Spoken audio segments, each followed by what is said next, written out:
What's up, dudes? What's going on, you guys? Just my 2 cents here. Talk some UFC 251 today. 261, I mean, rather. How y'all doing? Hope you're having a good afternoon. It is Wednesday, April 21st, 2021. We got fights in three days.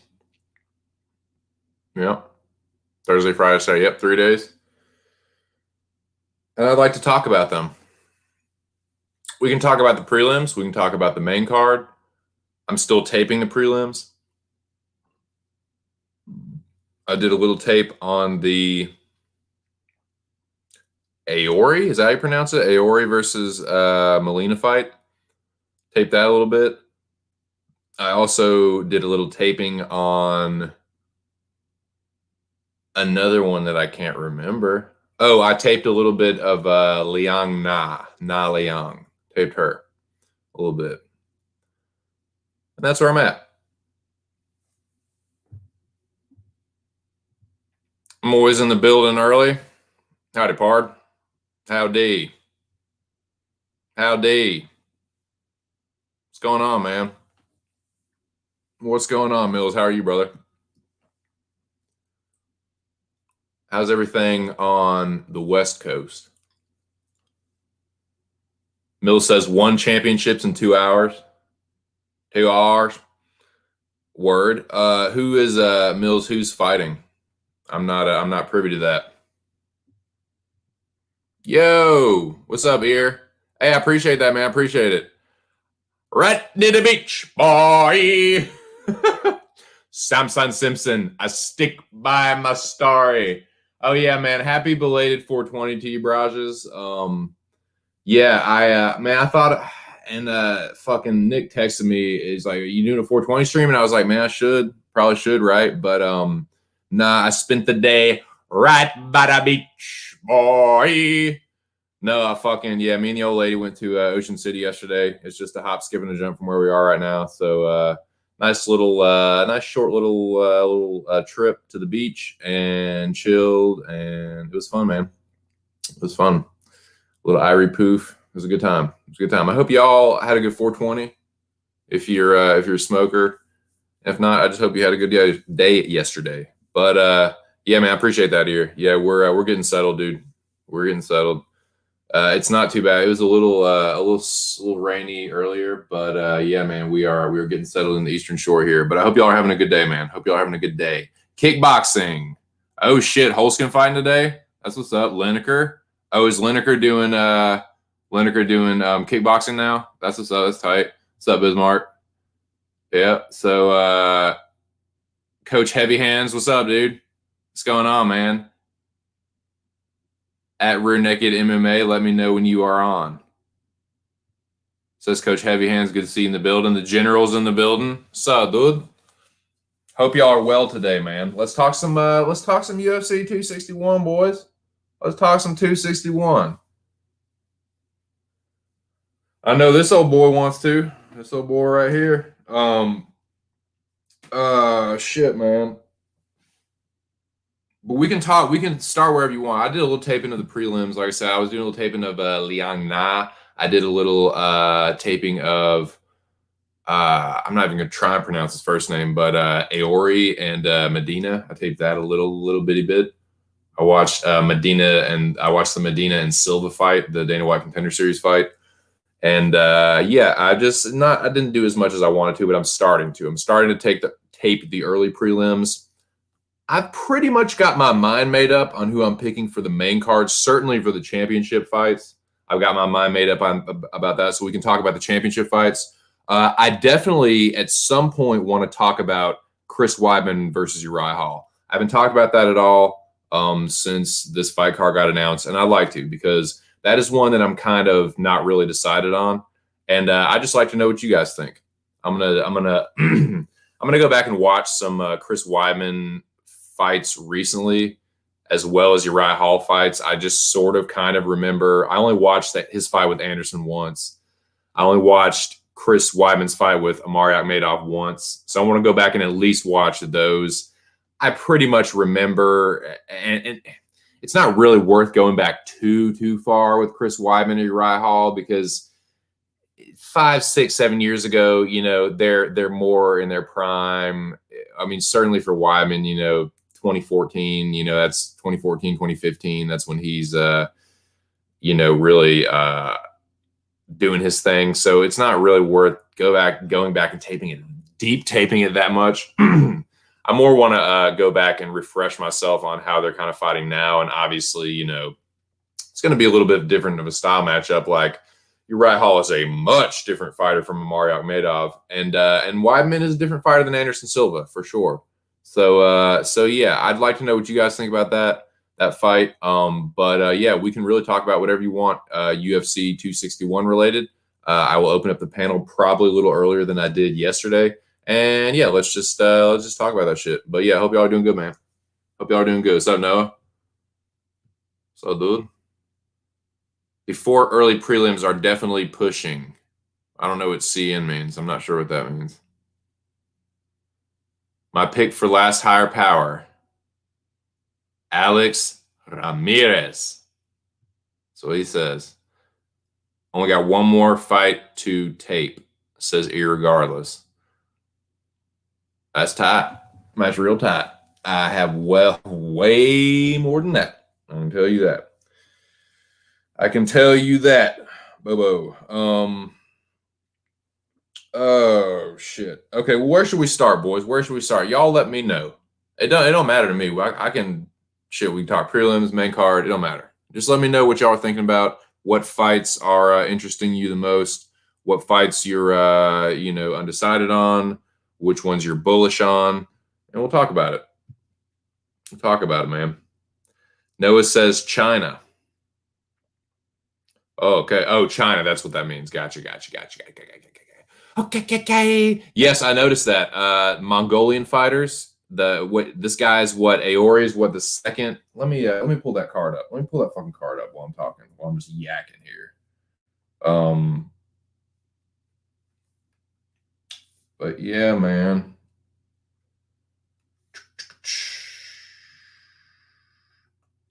Pull up the Sketty. But yeah, man, dude, the main card is awesome. The 3 title fights are sick. There's good fights on this card. But yeah, you know, Chinese fighter Keling, I guess it's Keling Aori is Mongolian, I'm pretty sure. And then Dana Batkarel. I think Bakari. I can't remember how you pronounce his name, but he's Mongolian as well. So yeah, they're definitely pushing the Central to Eastern Asian market forward. Definitely forward.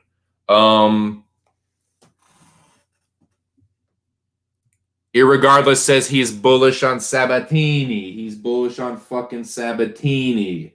Let's look at that. Let us look at that now. Pat Sabatini versus Tristan Connolly. That's an interesting fight, man. That's an interesting fight. As you remember, as I recall, Tristan Connolly's last fight, I believe, was against Michel Pereira, if I'm not mistaken.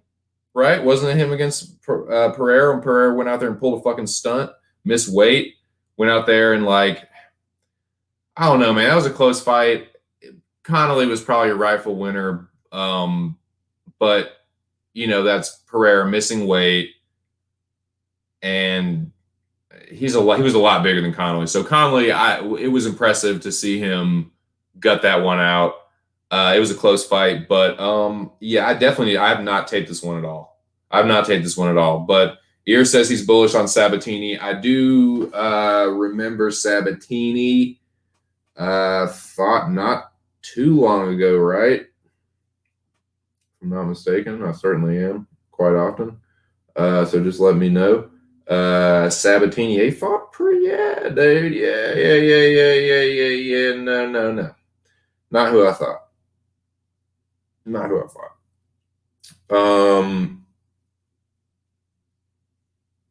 Yeah, he was supposed to, right? He was supposed to fight somebody, right? He was supposed to fight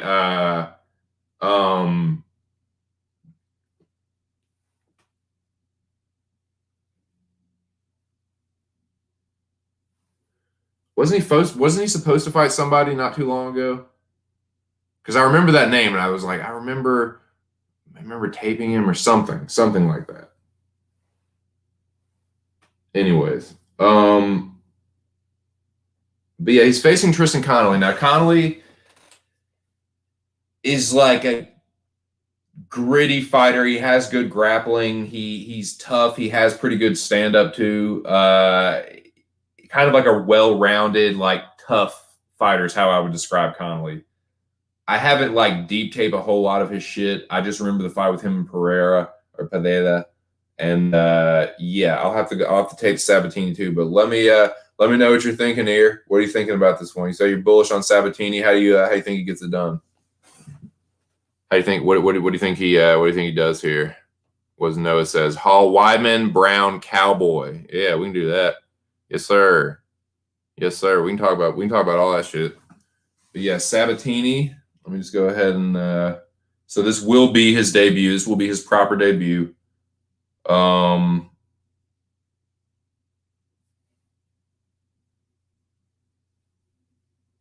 Cage Fury Fighting Championships. Okay, so that is this is Northeast Pennsylvania, it looks like. So yeah, he's had 5 amateur fights.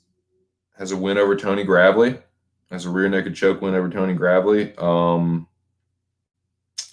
Yeah, he's had a decent amount of fights, man. It looks like he go for mostly for the submission. So yeah, doesn't Connolly have good jiu-jitsu? Doesn't Connolly have good jiu-jitsu? Very good jiu-jitsu. This is a good fight, man. I like this. This is a good prelim fight, dude. This is a real good prelim fight because Connolly hasn't had that many fights. You know, he had one, right? That was his fucking debut. I forgot that was his fucking debut. He fucking debuted against Pereira. Yeah, this is, man, I gotta tape this one. I gotta fucking tape this one. Because I do remember taping Sabatini. And I definitely remember that because I was all over Pereira there. I was like, man, he's gonna fucking destroy this guy. And I mean, he hurt him a couple of times. Like, he hurt him to the body once, I know. But he should have destroyed Tristan Connolly. So yeah, I'll have to go back and tape that, man. But yeah. I'm gonna have to see because Connolly. I mean, he got knee barred, but that's the only time he's been submitted. He has good jiu-jitsu too, from what I remember. So that'd be a good fight. So, dude. Yes, sir. Yes, sir. An elbow cough, of course. Socially responsible cough. Gravely is a 35er, indeed. So I'm sure that was Connolly. What that might have been like a 45 featherweight bout. Alex, what's up here? What's going on there, casual? Shaka, brah. Everything Irie.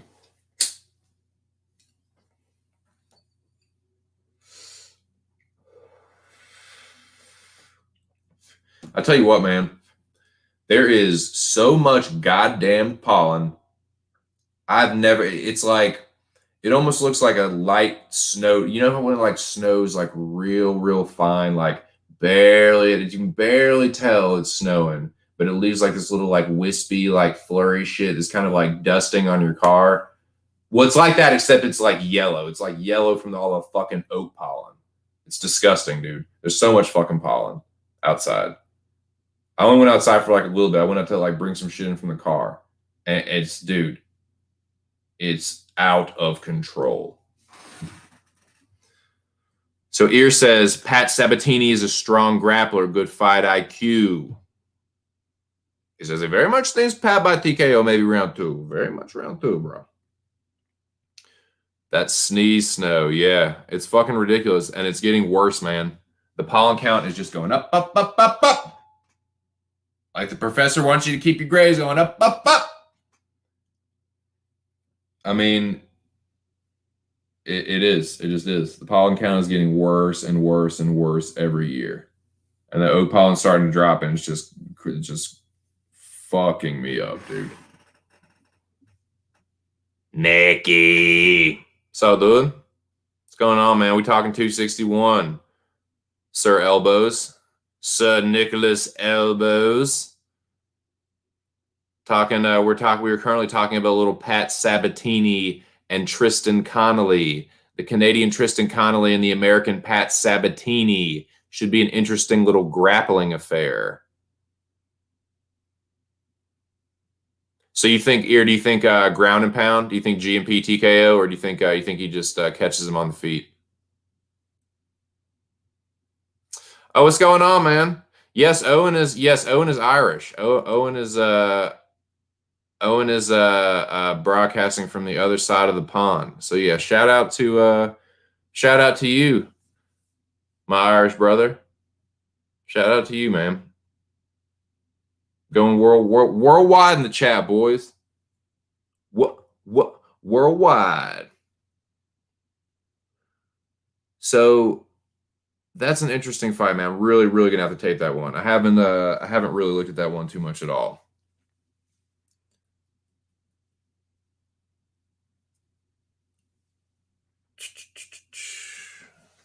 And the other one, I do definitely want to talk about Wyman and Uriah Hall at some point. There was another prelim fight that kind of stood out to me. And somebody mentioned Cowboy Oliveira and Randy Brown. Man, I tell you what, knee-jerk reaction is Randy Brown. I just got a weird feeling about it, though, man. I just a weird feeling. This is kind of that fight where, like, he'll be piecing Cowboy Oliveira up, and Cowboy will just wing something wild and clip him. I don't know. I just got a weird feeling about it. I don't know, man. I don't know. I don't know about this fight, but leaning Randy Brown. I've seen enough of both of these guys where it's kind of like, I can kind of get a general sense, like, yeah, I think Randy Brown is, he's got a little bit longer reach. He's a little bit taller. He's a little bit younger. I think he's going to be a little bit faster. But Cowboy Oliveira is still really fast, dude. And he's dangerous, man, because he's unorthodox. He doesn't he throws strikes from weird. He throws these weird looping punches and bolo scooping hooks and shit. He's just a very strange fighter, in a good way. He's very unorthodox. He's very tricky on the feet. And I don't know, man. That's a good fight. That's a good fight to headline the prelims for sure. Leaning Randy Brown, though. I'm leaning Randy Brown.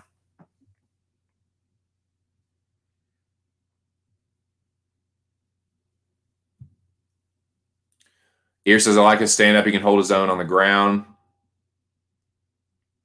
What's up, Jimmy? I did not hear Alex, man. Who was live? Did Art go live last night? Alex killing the game. Good, man. I hope he did. Go live and fucking lay the fucking lumber, man. Cowboys that fucking wily vet, man. That wily vet that won't go away. That's always a tough out. And he's not really that old. He's not as old as I thought. I thought he was 35. He's only 33, dude. But he's got a lot of miles on him. Randy Brown is a fighter that, he's got some bad losses. I knew he was going to get fucked up by Luque. I'll just put it like that. I knew that Randy Brown was going to get fucked up by Vicente Luque. That I saw that coming a mile away. But Cowboy Oliveira is not Vicente Luque. Come on, man. Vicente Luque just fucking destroyed Tyron Woodley. That's not Cowboy Oliveira. He got fucked up by Nico Price, got in that weird scramble, and he ended up basically with Nico Price supporting his head between his top of his foot and his shin, basically just holding it in place, and then just started teeing off on it with hammer fists from the ground, knocked him out. So that was a weird knockout, and then I just had a feeling Luque was going to destroy him. I definitely picked Luque in that one. That was just a whoop. that was an easy pick. His wins really aren't that. I mean, the Barberena win is good. The Worley Alves that that Worley Alves win is aging nicely. That Worley Alves win is aging very nicely. But I think that Randy Brown probably gets it done here. I mean, Randy Brown has never lost more than one in a row. I don't know. I think he's got the physical attributes to win a decision here. That's just my oh shit. So I'm assuming this was the Alex says Alex peeking up from behind the wall or wherever from the hiding spot. Well, shit. Tell me about it. Tell me about it, boys. Tell me about it. Tell me what I missed. Shit. Chat. Tell me what I missed, man. I'm assuming the rabid dog went live. Shout out to Mr. Arkansas. Mecca going on right now. So how many?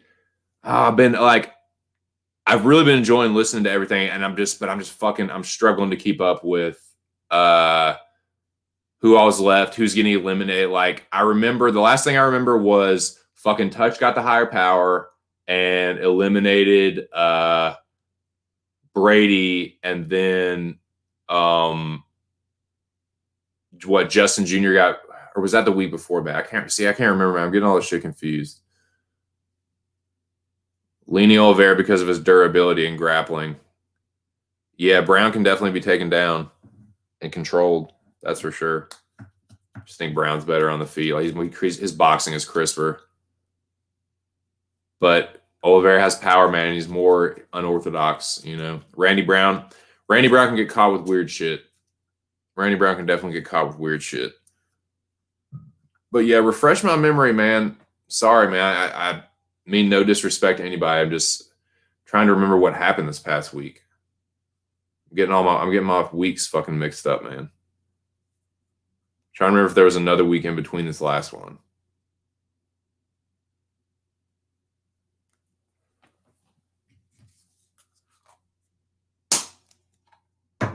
Didn't Rush get the higher power? I can't remember, man. I'm getting my weeks mixed up. Did Rush get the higher power this week? Yeah, Touch got the higher power the week before that. Rush got the higher power this. Yeah, that's right. Thank you. Okay, sorry. I do remember that now. Rush took out Smith because Smith was like, well, he said that like Smith took out Jack for no reason. And yeah, I remember that now. I remember that. Yes, thank you. Because I was like, no, I knew that didn't sound right. Thank you for that, Ear. Well, shit. Man, so what is who else got eliminated besides Smith? Someone else got eliminated too, right? That's right. Okay, thank you. Yes. Yep. By a wide margin. Yep. Yeah, thank you, man. Thank you. God damn. I was struggling to stay awake, man. My sleep pattern's been really fucked up. I haven't been able to stay up late very much at all, dude. I went to sleep at like 10 o'clock last night, dude. Actually, a little earlier than that, honestly. Probably more like 9 or 9:30. But yeah. Was up super early today. Popping off on Twitter super early. I love getting on Twitter and fucking riling people up, man. I think that shit is so much fun. I love getting on Twitter, dropping some hot takes, watching everybody get all pissed off about it. But yeah, man, I got up early today. For me lately. But yeah, so let's talk about. We're talking about Randy Brown and Cowboy Oliveira. Randy Brown and Alex Oliveira.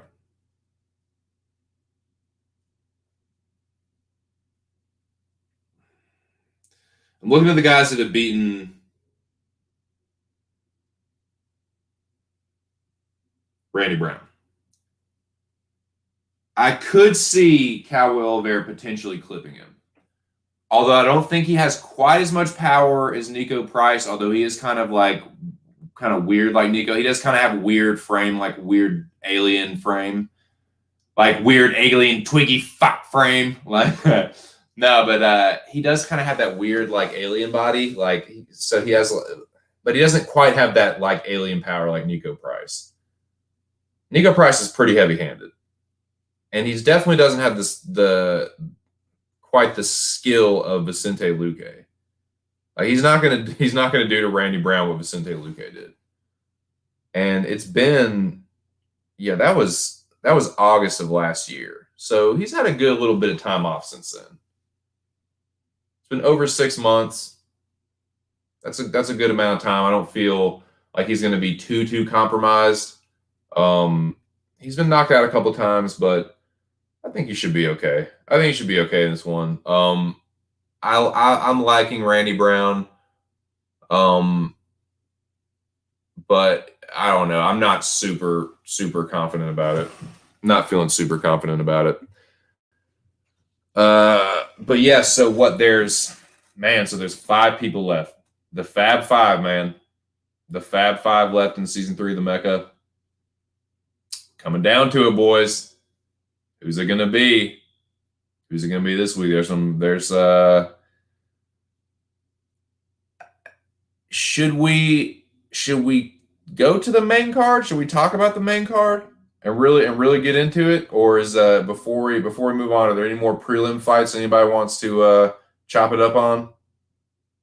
Should we go to the main card and talk about some potential fights that could affect the outcome of the Mecca?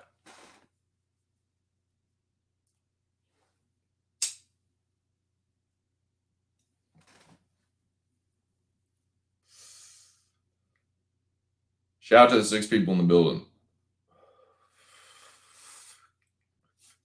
What do you think, boys? Yeah, I'm leaning Randy Brown. Not overly super confident in it because Oliveira is tricky. He's tough. He's definitely had a lot of fights. He's had more UFC fights than Randy Brown. But I like the matchup wise, like I think the length of Randy Brown, the jab, the boxing, I think that will make a difference. But Randy Brown doesn't always deal the best with pressure.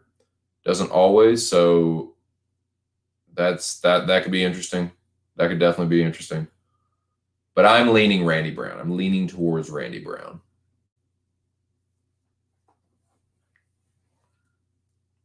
Like I said, he's not going to Vicente Luque him. I don't think he's going to Nico Price him.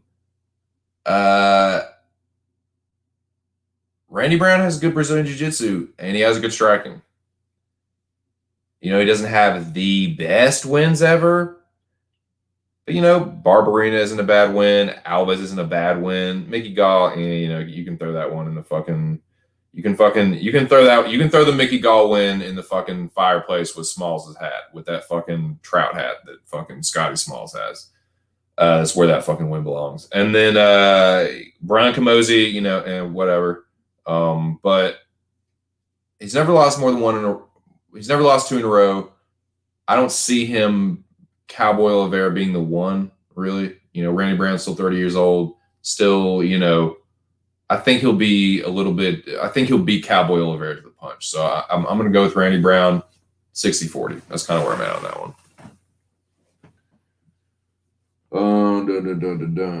But yeah, what is there any other fights that you guys want to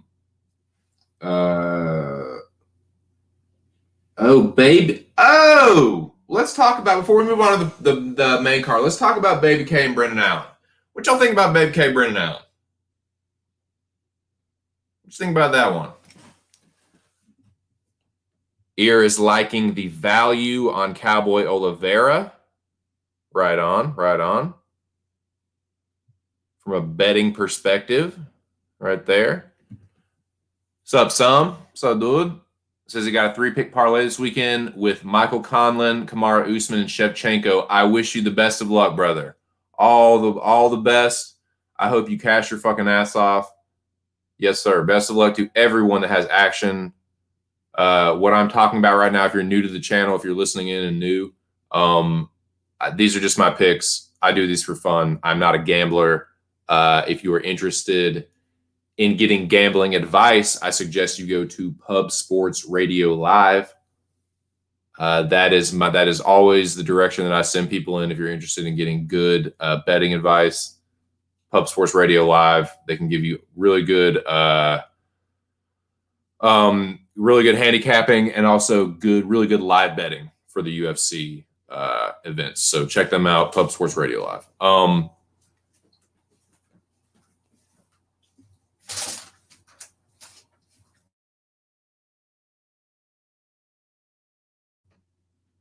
Sorry, I pissed the old lady off.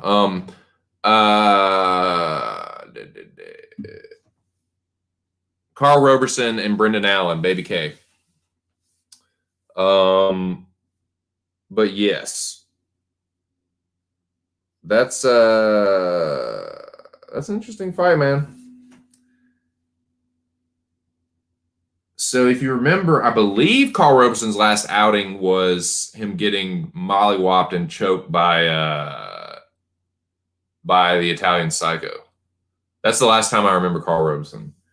And Brendan Allen, last time I remember him. Wait, did he? Was the Strickland fight the last one for him? Or did he have another one? For some reason, I remember him maybe having another one.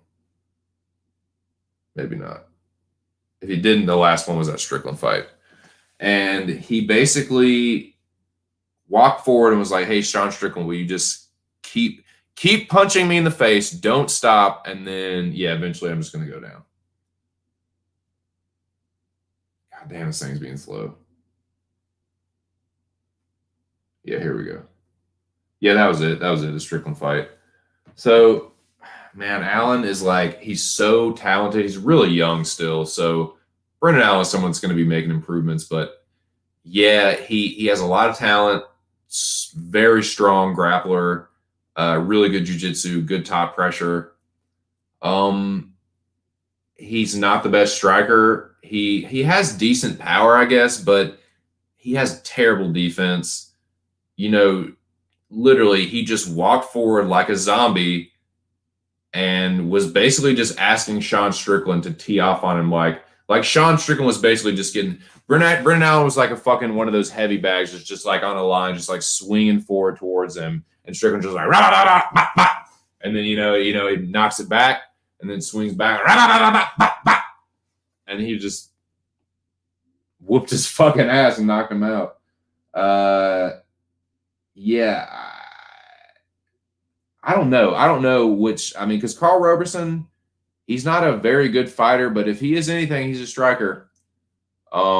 If Allen's smart, that's the thing. Like, has Allen learned his lesson, or is he still going to be a knucklehead?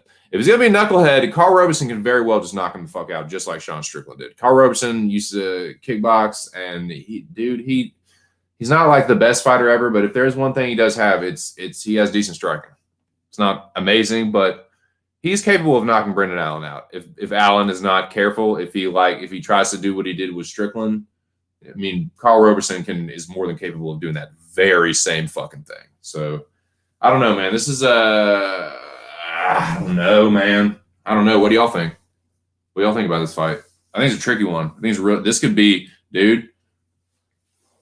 This could be a tricky one potentially for the Fabulous Five, the 5 competitors still left in Mr. Arkansas's Mecca.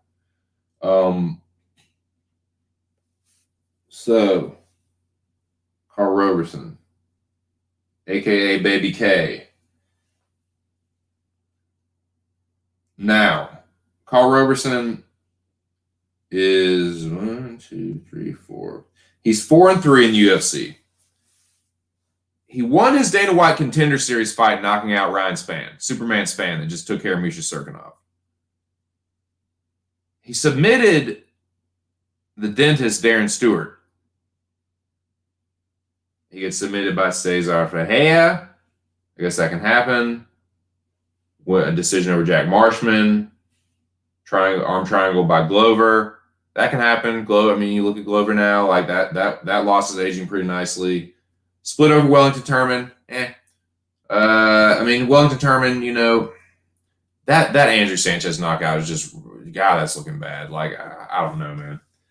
So, you know, his win, dude, it's crazy because, like, the Stewart win and the Spann win look awesome now. But the other wins, his more recent wins are kind of like, God, like Kapilov, like Turman, Marshman, like, God, that's like nothing. With all due respect. And like, he has good losses. He certainly has good losses. Glover, Marvin Vittori. I mean, Cesar Ferreira is incredible, but he does have good jiu-jitsu. So like, he has respectable losses. He just doesn't have incredibly impressive wins except for those first two. And that was, you know, that was 4 fucking years ago at this point. So I don't know, man. Baby K is a tough one. It's really, I feel like it's Brendan Allen's fight to lose if he comes in with a good game plan. If he goes in there if he doesn't learn from the Strickland fight and he goes in there trying to do the same shit, just walk forward. Oh yeah, Baby K will get some heavy bag work in for sure. For sure. I'm telling you, dude, he's a fucking knucklehead. They're both, man. This is another battle of the knuckleheads. I mean, Allen is really talented and shit, but he's a fucking bobo, man. He's just fucking Louisiana bobo. He just walk forward, bro. You know? Is Roberson's Brazilian Jiu-Jitsu better than Holland? Like, I don't think that Carl Roberson is as good a fighter as Kevin Holland. But what I think Roberson does have is power, certainly, and some striking. Now,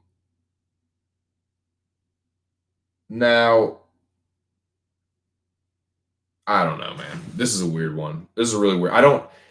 This is a fight where it's two guys that are hard to trust, right? You got Allen, who both of these guys, Allen and Roberson, are known for shitting the bed.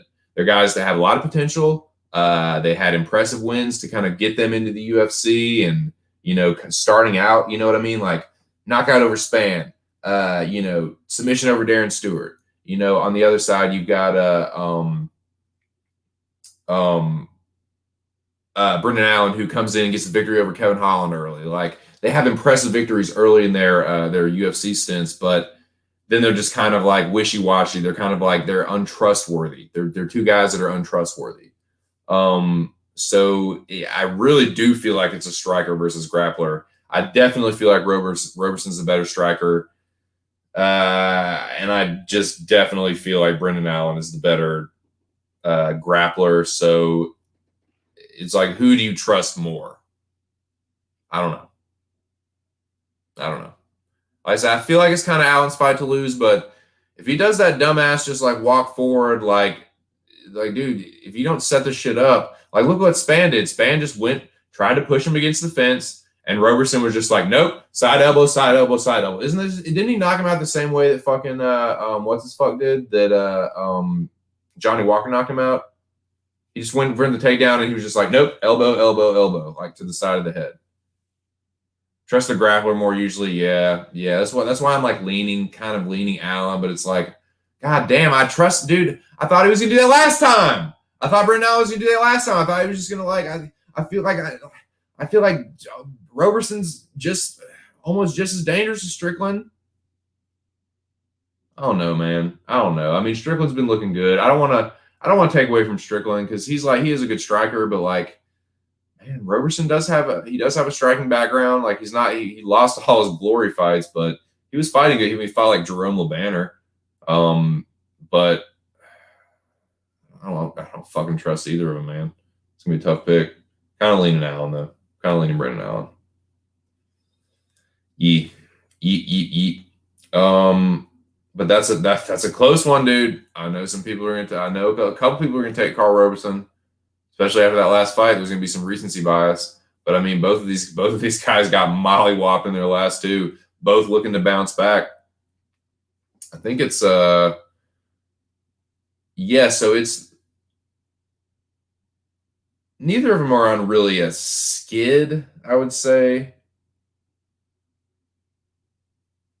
Yeah, Brendan Allen was undefeated.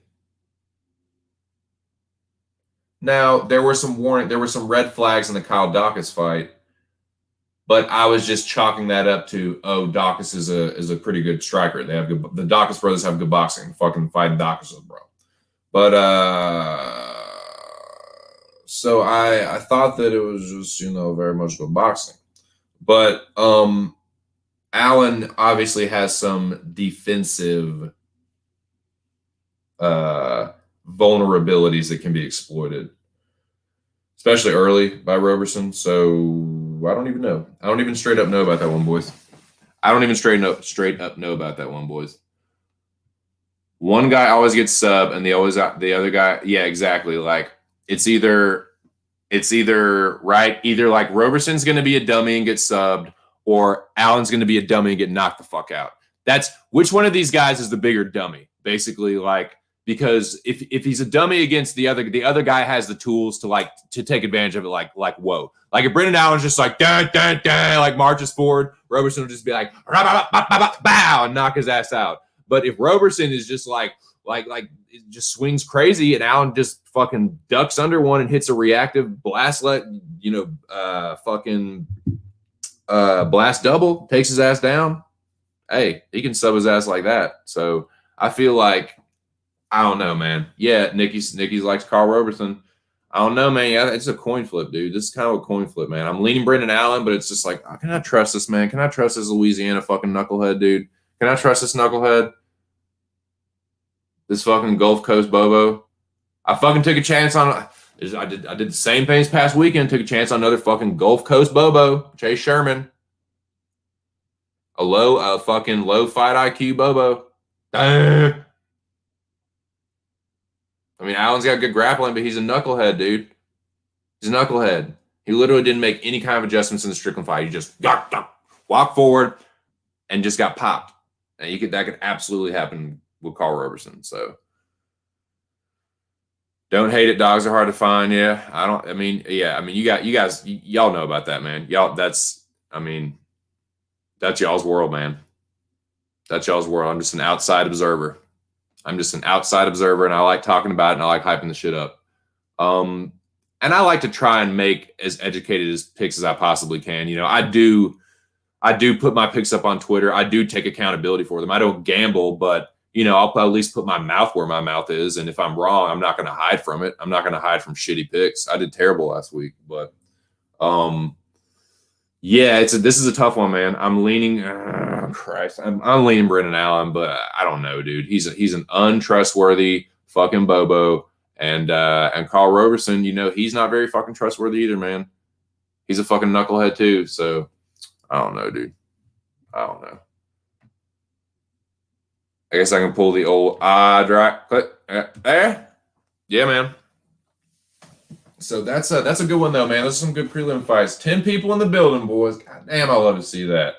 Appreciate all the 10 people being here. That's what's up, man. So we talked, if you're just joining me, we talked about some prelim fights just a little bit.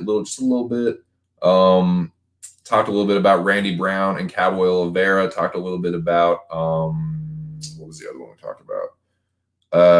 Talked a little bit about what was it? Man, I can't remember, dude. Oh, Sabatini and Tristan Connolly. Talk about Sabatini and Tristan Connolly. Yeah, I'm sort of leaning Tristan Connolly a little bit, but I got to tape that one. But I'm ever so slightly leaning Brendan Allen, but I just feel like I just have that feeling. I kind of like I'm leaning Randy Brown too. I have a feeling that Cowboy might clip him. I have this feeling that like Roberson will clip Brendan Allen's fucking knucklehead ass. I just don't know, dude. I just don't fucking know, boys. The one fight I got left to tape is even money. Yeah. Yeah, I guess so. I guess so, man. Best of luck. Best of luck to you, Ear. Fuck, man. Yeah, Dwight Grant and Stefan Sikulic. I'm gonna have to take that one because I don't even know what the fuck. Denied Bakary, the Mongolian, the first Mongolian fighter. I remember some of his fights. He knocked somebody out and then lost a fight, if I'm not mistaken. No, that's what it was. I had that backwards. He lost a decision, and then he knocked Guido Canetti out. That's what it was. Yes, that's what it was. He knocked out Guido Canetti most recently.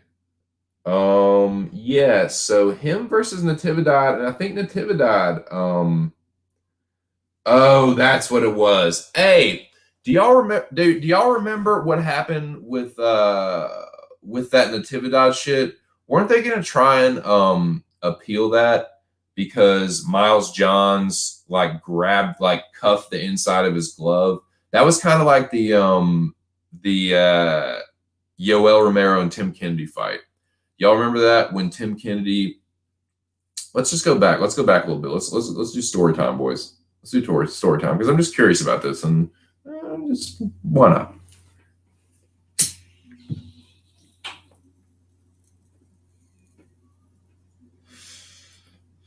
Slow it down a little bit. Go back in time. The year was, I don't fucking know, less than 10 years ago. Yoel Romero's fighting Tim Kennedy. It's getting towards the end of the second round. And this is the point in the fight where, excuse me, this is the point in the fight where Tim Kennedy actually hurts Yoel Romero. And what he did was he started blitzing forward, and they got into a clinch or something. And Kennedy, they were hand fighting, they were arm fighting, right? They were doing that over under wrestling clinch fighting shit. And Romero went to back out of it. Yeah, that's what it was. They were doing the over under shit, jockeying for position in the middle of the octagon. And then Romero went to back out of it. Yeah, that's what it was. Romero went to back out of it, and Kennedy cuffed the underside of one of his gloves and started punching with the other, so he couldn't really defend himself, but with one hand. And he was fucking him up, right? And Romero was in a bad way, dude. He was about to get knocked the fuck out. He was gassed. Kennedy back in the day used to be a relentless grappler. You can ask Bisping about that. But yeah, that's what happened. Well, that was the same shit, and we know what happened. What happened after that is not important, but that move that he cuffed the inside of his glove and punched with the other hand, and that's exactly how Miles Johns knocked out Kevin Natividad. If you guys go back and watch that knockout, you can see Kevin Natividad goes to pull out of a clinch or some kind of close range exchange, right? And Miles Johns grabs his glove and hits him with this uppercut from Hades. It came straight from Hades, and it sent him into another dimension, a far-reaching dimension of the Shadow Realm. But yeah, it was very similar to the Tim Kennedy Yoel Romero fight. But yeah, I thought that's where I remember him from. So yeah, there's that fight. Kevin Natividad and Denai Batgarel, the Mongolian Storm.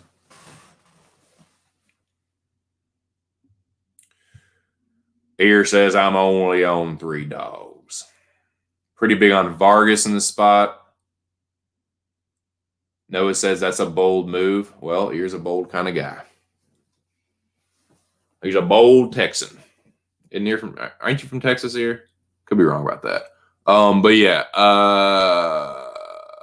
where were we? Well, okay, boys. Now we've talked a little bit about the early prelims and the prelims. Let's get into the meat and potatoes of this motherfucker. What say we get into the meat and potatoes of this son of a bitch? Let's talk about this fucking main card, boys. Let's talk about this fucking main card, boys and girls, of course, if there's any ladies joining us. You are most welcome. Glad to see you all. Anyone that will join the stream. Now, I do want to spend a little bit of time talking about Chris Weidman and Uriah Hall. I watched a little bit of Chris Weidman. I happened to turn on MMA. Shout out to MMA Junkie. I turned on their live stream for the media day coverage and caught Chris Weidman's little segment there. He was talking about the. Excuse me. He was talking about the rival. It's goddamn fucking indigestion. He was talking about the rivalry between Uriah Hall, and the rivalry built up before their first fight because it's a rematch from their regional days. It was actually Chris Weidman knocked out Uriah Hall. I think it was might have been in the first round, or maybe the second round, but so it's a rematch, and it's interesting because they're both, they're both way later on in their careers. They've had the trajectories of their careers have gone in different directions, and now they've kind of met up here at this later stage. So it's an interesting rematch. I'm having trouble without taping it. I'm having a little trouble sorting out or sussing out the X factors, because I think there's a lot of different X factors. And I just kind of like to talk about it a little bit. So I kind of, definitely let me know y'all's thoughts, leans, if you are picking. I haven't looked at the odds, but I would imagine I wouldn't be surprised at all if Weidman was a slight. It wouldn't surprise me either way, honestly. I was going to say I wouldn't be surprised if he was a slight underdog, but it wouldn't surprise me if he was a slight favorite either. Neither would really surprise me. What's up, Bo? Bo's got Weidman. Yeah, that's what he didn't. He drop him. He dropped him and choked him out.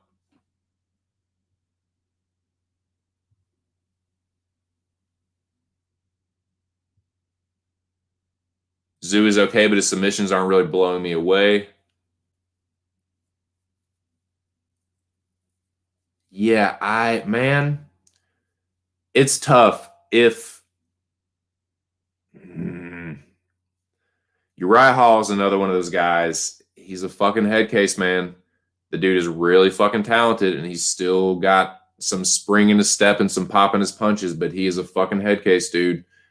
Weidman is chinny. Like, that's the thing with him. Like, Weidman's durability, he's never been the most durable guy. And fuck, dude, like,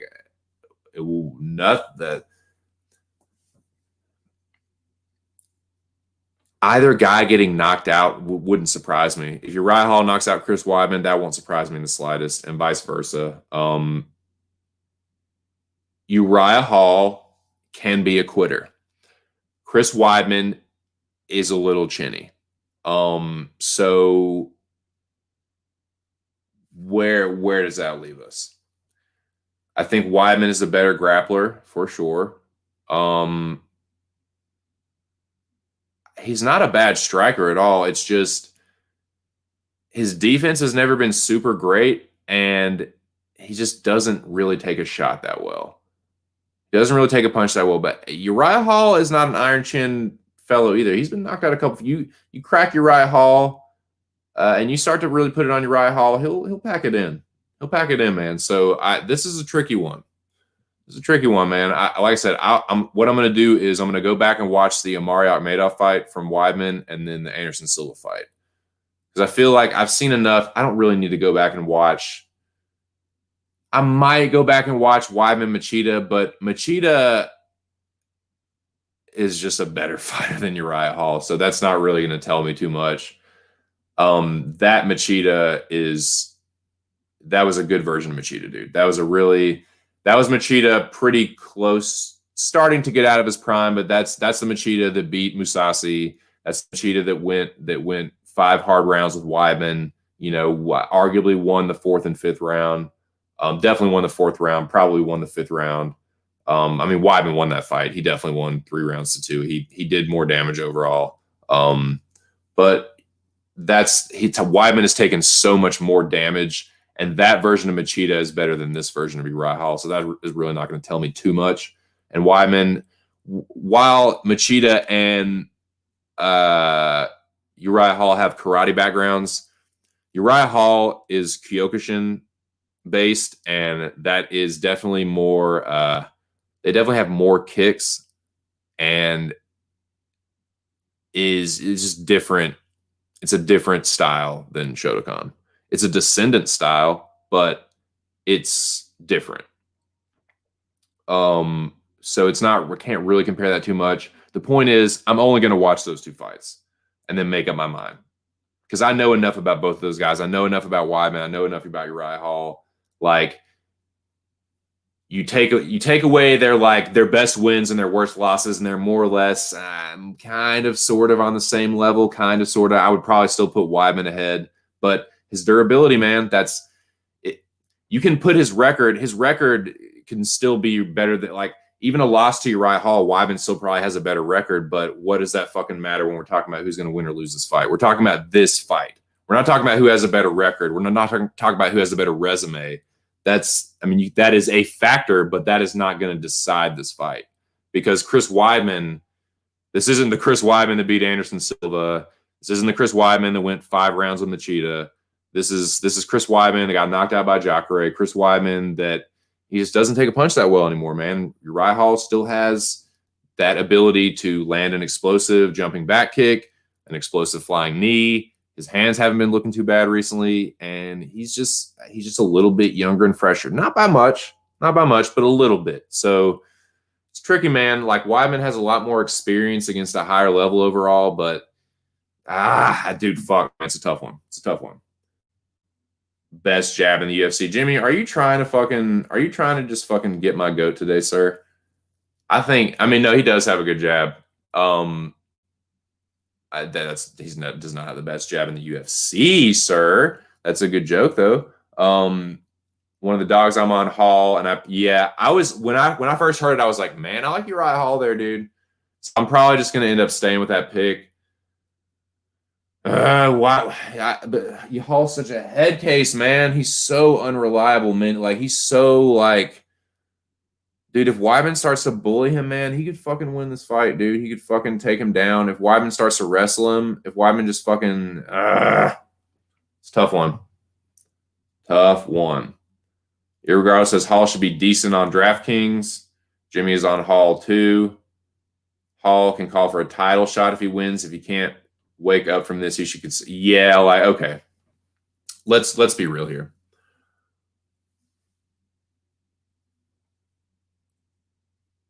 Middleweight, it's not the deepest division. To me, it's not. That's not really what I want to make this about. Don't really want to talk about middleweight as a whole, but as it relates to Chris Weidman and Uriah Hall, can he?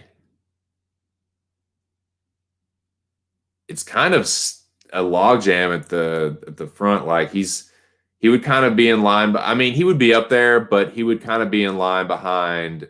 I would have Brunson ahead of him, probably, maybe. I don't know. No, not really. Like, they're about the same, right? Like, let me think about this. So Anderson and Weidman, they're both so old, though. And then Edmund and Holland, they're kind of like, Holland's not really a greenhorn, but he's a little untrustworthy in certain situations. Like, Edmund is a greenhorn. So that's kind of, they're sort of kind of, I guess it's not totally out of their own possibility, but fuck, dude. It's either going to be Whitaker, or they're going to have Vettori versus Whitaker in the winner of that. So maybe, you know what?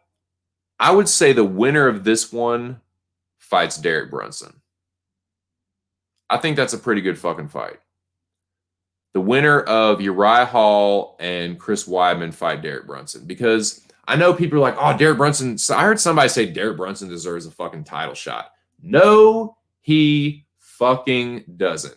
Derek Brunson does not deserve a fucking title shot for beating Edmund Shabazian and Kevin Holland.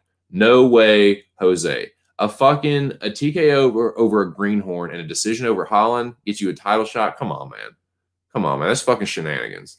And I don't really think I don't really think Uriah Hall can do that either. Like, I think Brunson would actually be an appropriate fight.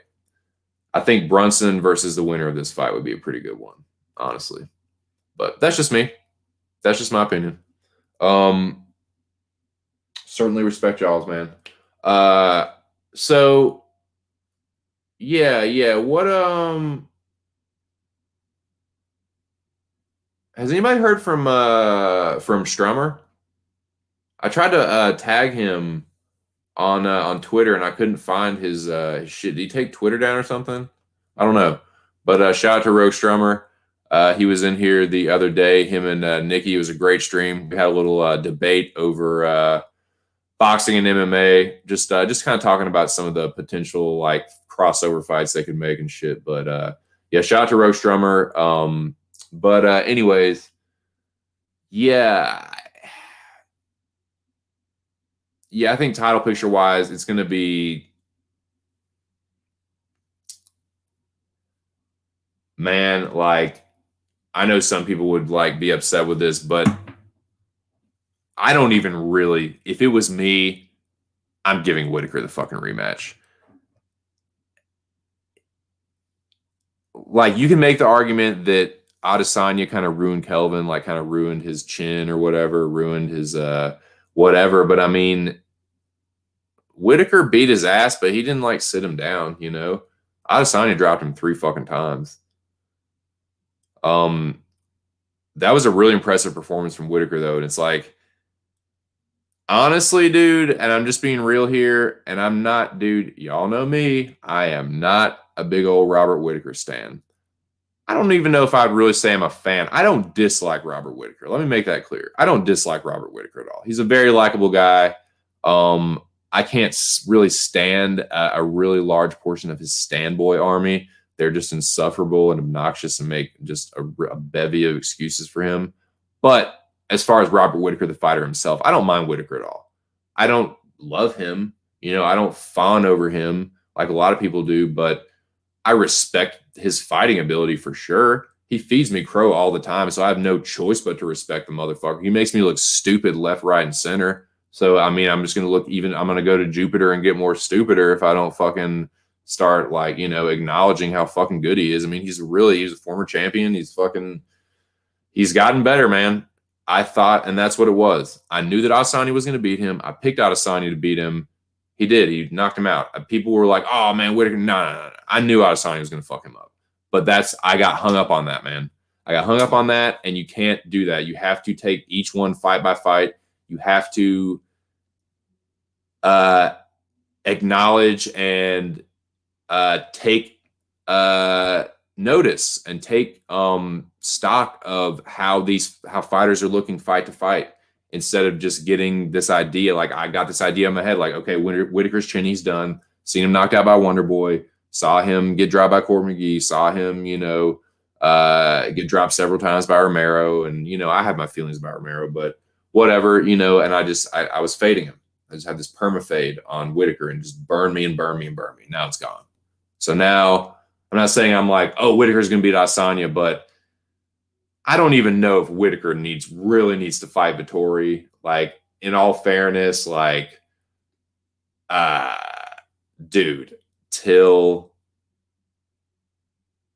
Cannonier,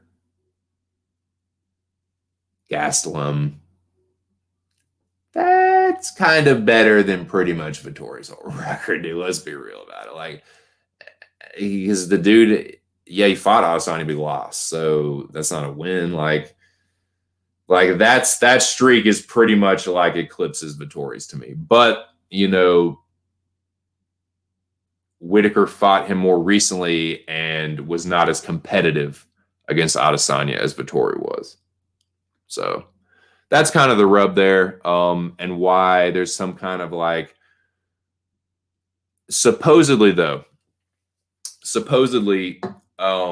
Dana White offered both of them the title shot. I think he threw the net out there like, both of y'all can get the Adesanya smoke. I could be wrong about that, but I think that's what happened. I think Dana said both of y'all can get the Adesanya smoke, and he's just waiting to see who it's going to be, rather. Jimmy said Brunson for the winner. Yeah, I think that's a good because you can't give everyone the fucking title shot. It's only one at a time. Only one person can get it at a time. And if it's between Robert Whittaker, it's Marvin Whittaker. Yeah, Marvin Whittaker. Marvin Whittaker gets the title shot over anybody. All right. Robert Vettori and Marvin Whittaker get the title shot over anybody. And honestly, not that they need to fight each other, but it's almost like makes sense because it's like, okay, yeah, you both fought Adesanya, but you both lost. Like, yeah, Whittaker lost worse, but he's also had better wins since then.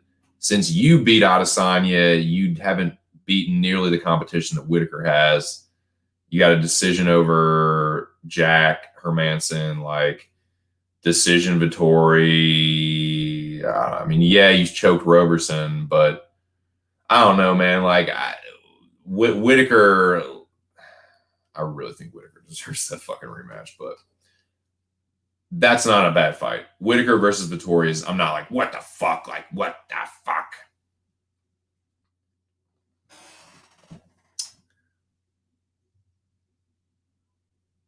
Hall wins, fight Mark. That's not a bad fight either. Like, yeah, exactly. That is actually a really good fight.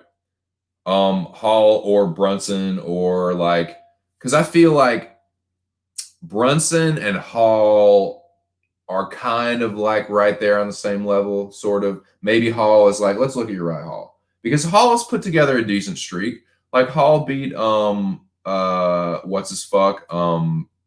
Lewis. He knocked out Bavon Lewis, who, I mean, let's be real. Bavon Lewis, I think he just got knocked out again recently, so that one hasn't aged super well, but he still got it done against a young prospect who he was expected to lose against. I remember that fight. I picked Bavon Lewis in that one, and he was looking good until he got knocked the fuck out. But it is what it is. But yeah, Hall has he beat Bavon Lewis, and then he beat, was it an Anderson fight right after that? Is that what it was? I can't remember. But yeah, if it's Bavon Lewis, Anderson, and then Chris Weidman, I don't know. A win over Weidman doesn't hold the same weight to me as it once did. But a win over Weidman certainly does this. A win over Weidman certainly moves him into that pool. It definitely moves him into that pool where it's like, okay, the next one is going to be, if not a title eliminator, the one that gets you the title eliminator kind of deal. Like, I think Uriah Hall probably needs 2 more.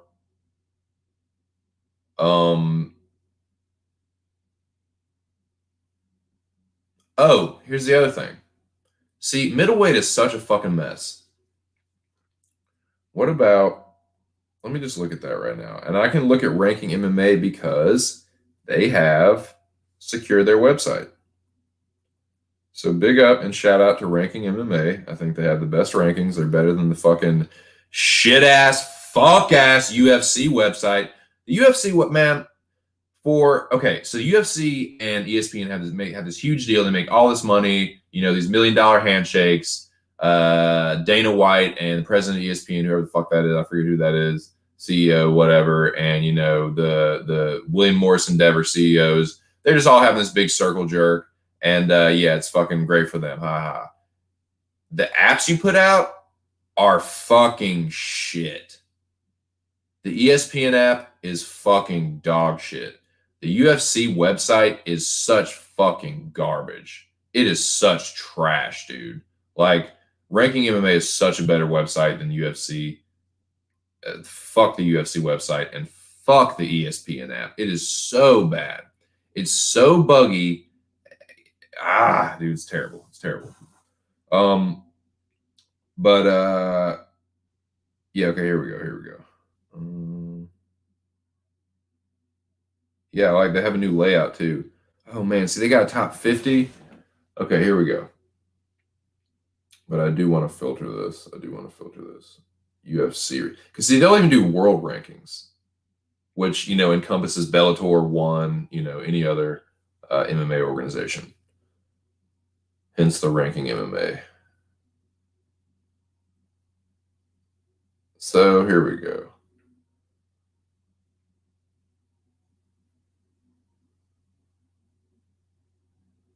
One second here. Oh man, shout out to Cage My IQ and MMA Drunkie. Go check out their interview with John Anik. I haven't finished it, but I started watching it. It was really fucking good so far. Go check out that video is up. Go check out it's on Cage My IQ's channel. Go check him out on YouTube and it's Cage IQ on Twitter, and then MMA Drunkie as well. I believe MMA Drunkie is the one that got that set up with Anik, and then they have that video up right now of the interview. So go check that out. I need to go finish it myself. But yeah, while I'm thinking about that, but yeah, let me. Sorry, that just popped in my head. Apologize for my ADD fucking stuff. Okay, here we go. What do we do with Paulo Costa? What happens next with Costa? Who's Paulo Costa fight next?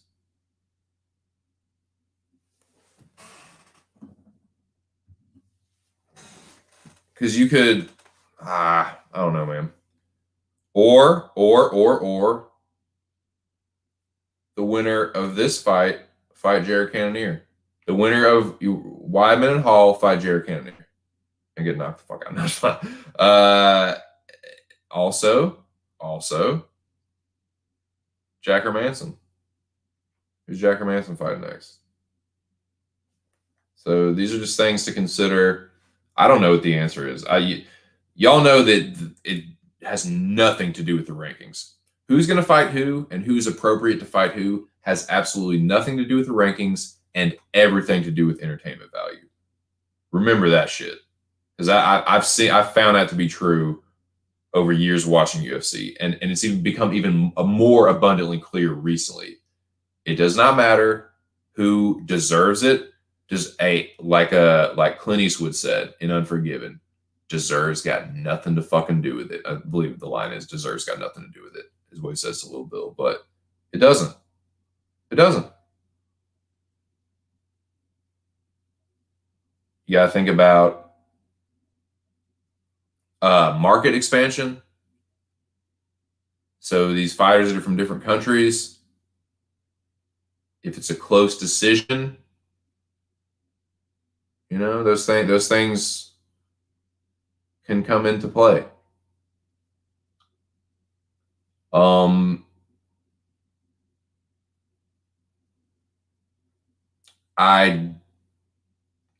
not going to straight up I do think there's corruption. I do think there's some corruption in the UFC. There's not.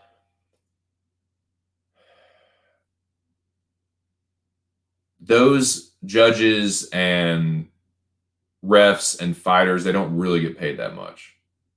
So there's definitely enough money between the UFC and Dana White for it to be corruptible. So I'm not saying that I have any proof, because I don't, but it doesn't surprise me. Boxing is corrupt. The UFC is corrupt. Like, they're not responsible to anybody, man. They're not responsible to shareholders. It's a private entertainment company. They can pretty much do whatever the fuck they want as long as it's not blatantly illegal. But obviously if they're not caught, then it's not, But I'm just getting that feeling more and more. Like, man, it's in Vegas. Like, wouldn't surprise me at all if they're working with the bookies on some of these, where it's just like weird, like lines and weird decisions and just I don't know, man. It's just a bunch of it's just giving me a bad taste in my mouth. But in any case, man, like to go back to what I said, to circle back, like it's not about the rankings. It's not about which fighter is on the best streak and really deserves what. That doesn't have shit to do with it. They could just give it to fucking Vettori because they don't want to see the Whitaker rematch. They're just like, Whitaker's just going to get knocked out again. He might. I'm thinking it's going to be. I'm concerned for that a little less now. I'll be honest with you. The way he's been fighting, like, hey, dude, Kelvin can crack pretty hard, man. He didn't put him down. Now, granted, he was schooling Kelvin. Like, Kelvin was chasing him so badly. He really made Kelvin look foolish. He was overextending with his fucking cross so bad, dude.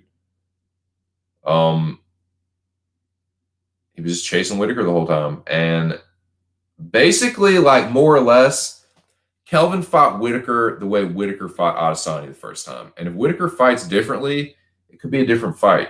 Could be. I still favor Adesanya, but I'm not as like 100% damn. Like, if you'd asked me before this fight, I was like, dude, Adesanya will destroy this motherfucker again. What's the point?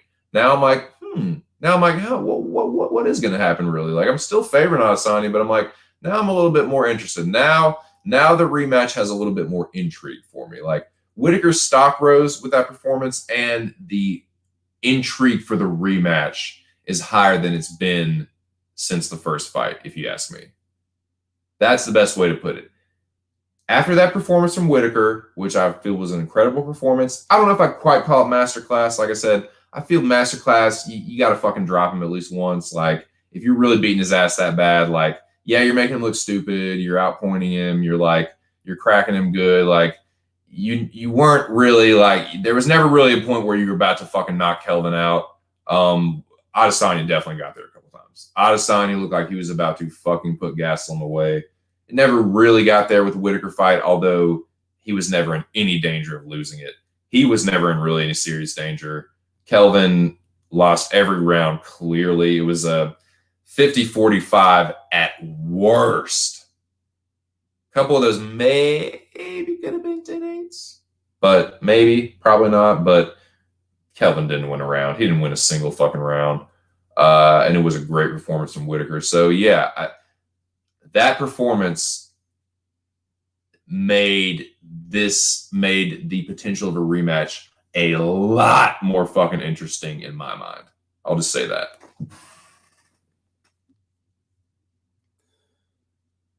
Yes. Okay. Now that, yeah. Okay. Okay. He can.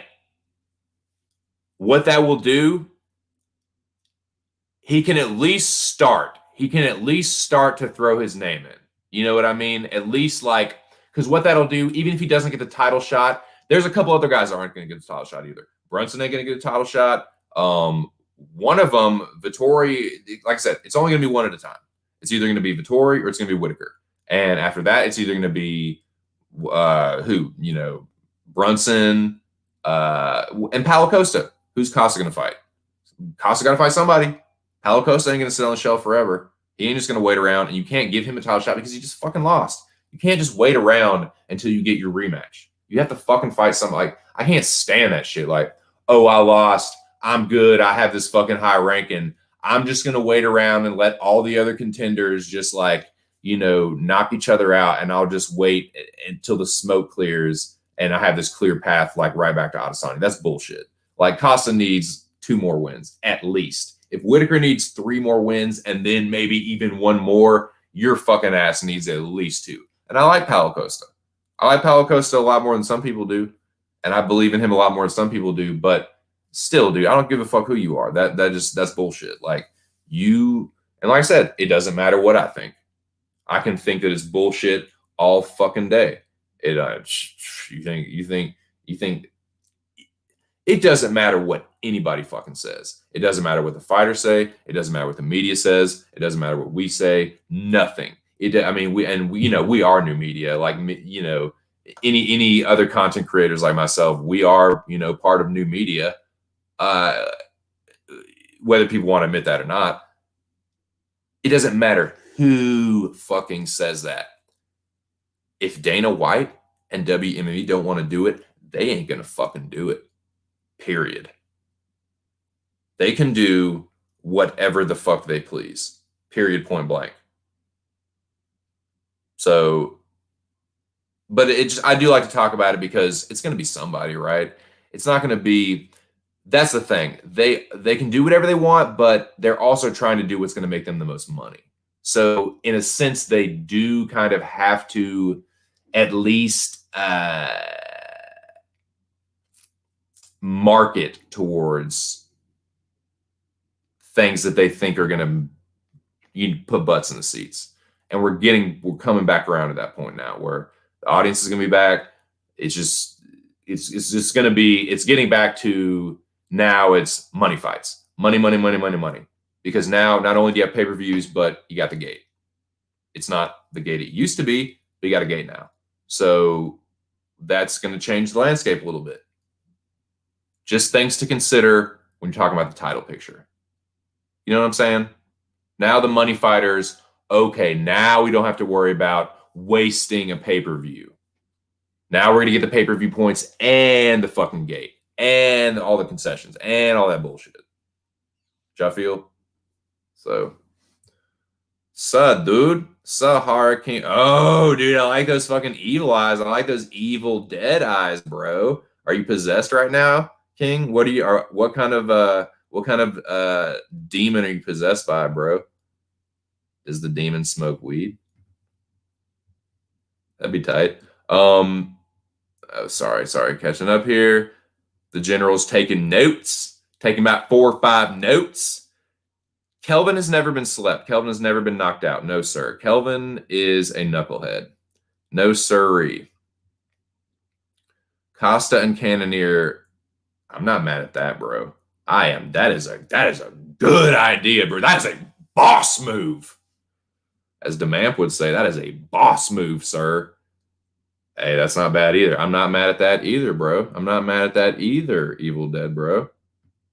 Saudades, he says saudades. Saudade.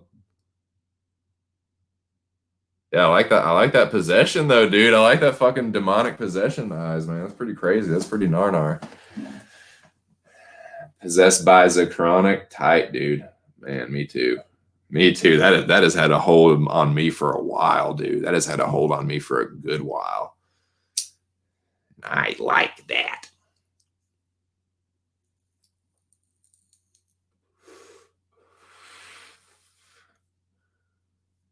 I liked the evil. Speaking of man, every time I see King Igor, I want to talk about horror, dude, because I'm not like what you would call a horror buff, but there are some that I really like and appreciate. I like movies that are like really, really scary that I know are gonna like freak me out and creep me out. Like it's like it's one of the genres that's like I don't like get too deep into it, but I like dipping a pinky in every now and then, pinky into the pond.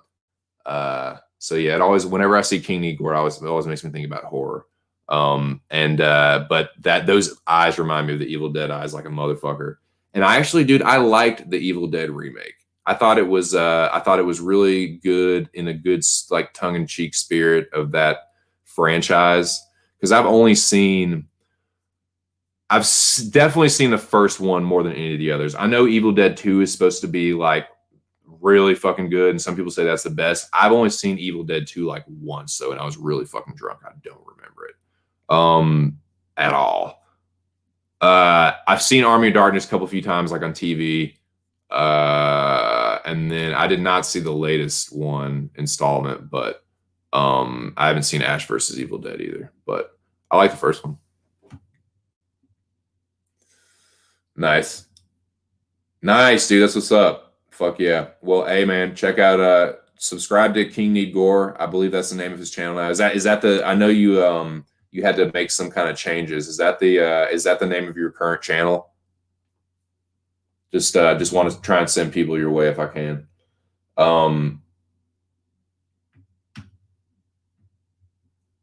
Yes, sir. Oh no, yeah. I mean, yeah, dude. I am a fucking bro. I mean, you see my avatar. I'm a fucking space case. And I go all over the place in my mind. This shit doesn't help.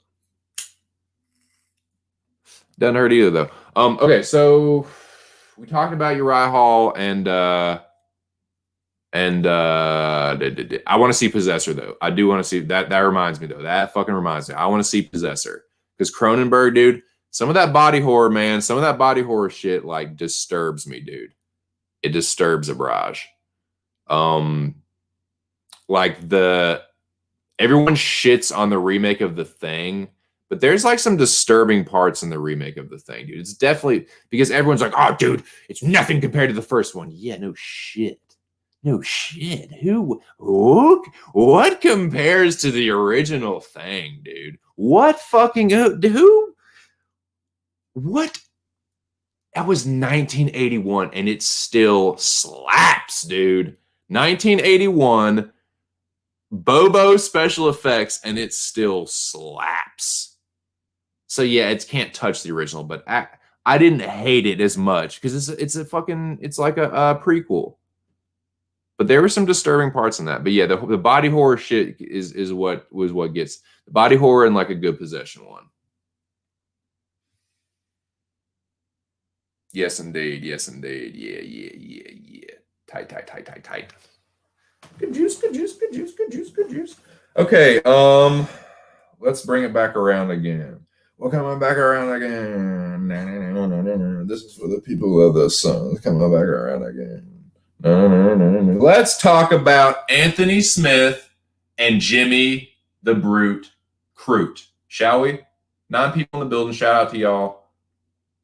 Yes, sir. Let's talk about Lionheart versus the Brute. This might be one of the cooler, like, nickname matchups. You know what I'm saying? They both have tight nicknames. Lionheart versus the Brute? That sounds like fucking like a fighting game or something. Yeah?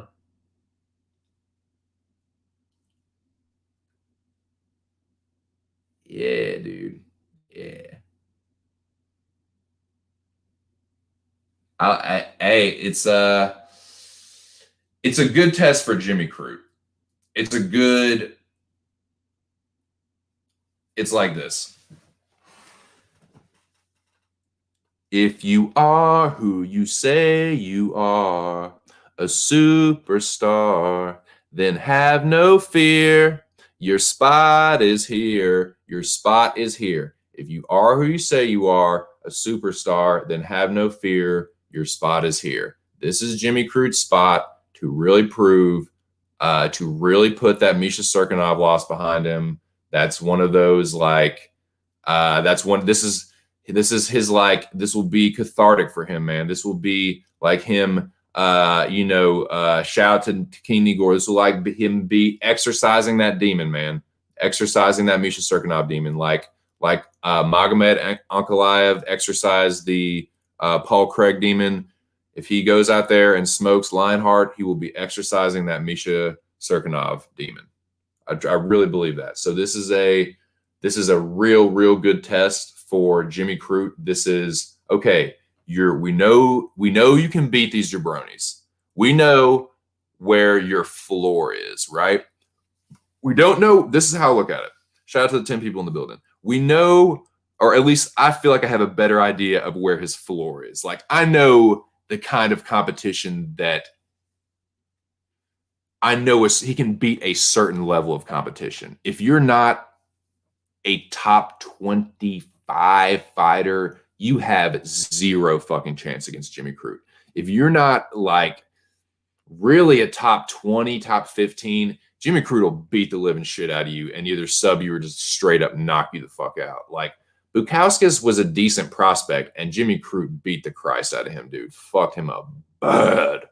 So yeah, this is a good, like, okay, this is a good natural progression, a good next step for Jimmy Crute. We know you can beat these jobbers and these fucking jabronis. Can you beat? I know what you Brajas, I know what you chill Brajas are going to say. 2 cents. Anthony Smith did not really deserve a title shot. Probably didn't. You're probably right. Probably right. But technically, Anthony Smith is a former title challenger. He has some good wins, bro. He has some good wins. He beat Vulcan. He beat Gustafsson. I know. We all know what he did. It's a good test for Crute. I'm going with Jimmy Crute. I'm picking Jimmy Crute. I think it is absolutely Jimmy Crute's fight to lose. Absolutely Jimmy Crute's fight to lose.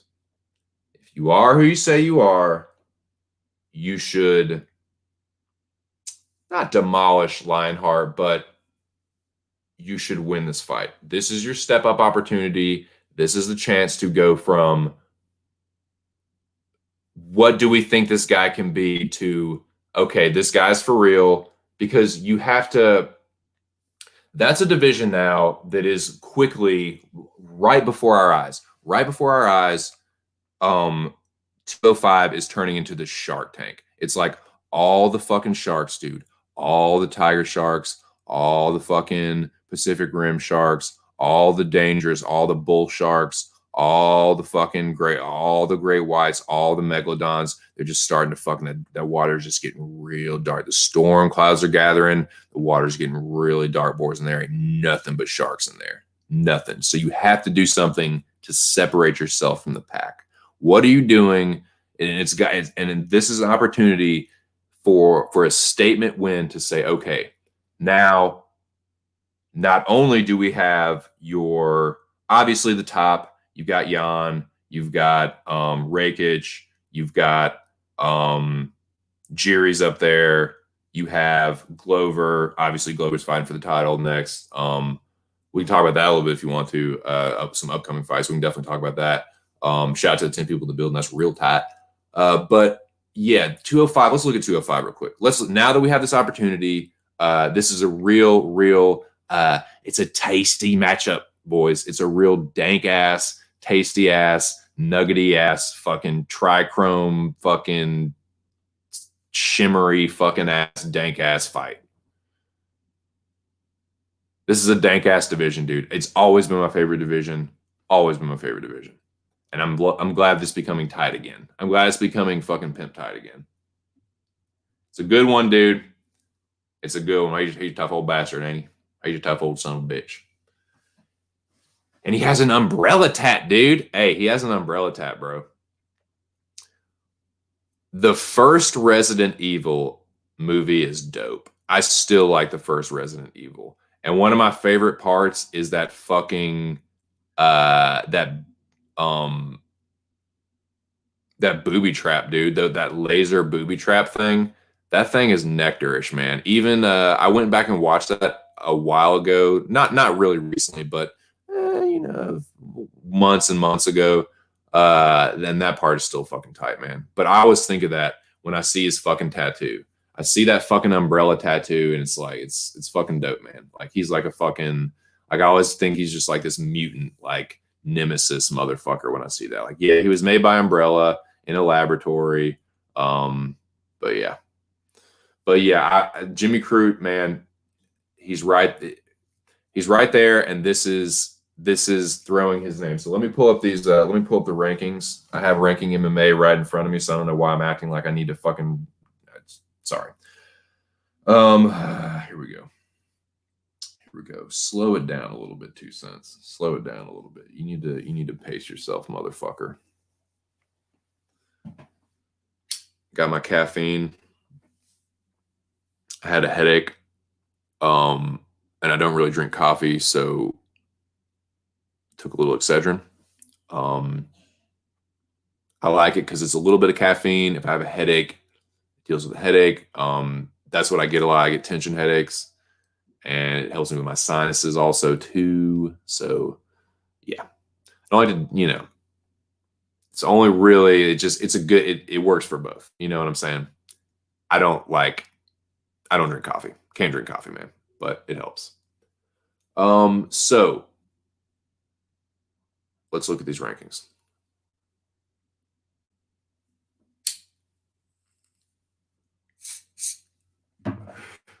Shout out to the 10 people in the building.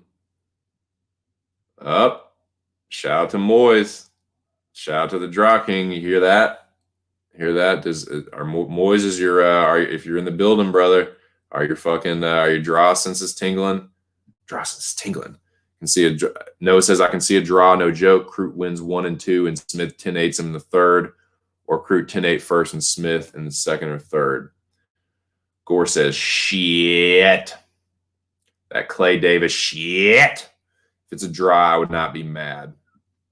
Wonder what that draw is. Wonder what that draw prop is, boys. I know somebody does. I know somebody will figure that out. I know one of you lovely degenerates will know that shit. Shout out to all my degenerate homies in the building. Like I said, man, Pub Sports Radio Live for all your degenerate needs. That is usually the direction that I send people in that like to get action on the fights. And I'll tell you what, boys, I wish you best of luck because there's some tricky ones, but I feel like there's some parlay opportunities. I feel like there's some potential parlay opportunities, boys. There's definitely a few fights that I'm like, yeah, I'm feeling pretty damn good about it. But let me look at the rankings and then we'll continue to talk about this fight because I think it's a really damn good one. We might get to every fight today, but if we don't, it's okay because I'm definitely going to be talking about the main event a lot on Friday. The main event and Wiley on Rose. I'm going to talk about that a lot on Friday. So maybe we'll just, I'll get through this one. And we'll talk about,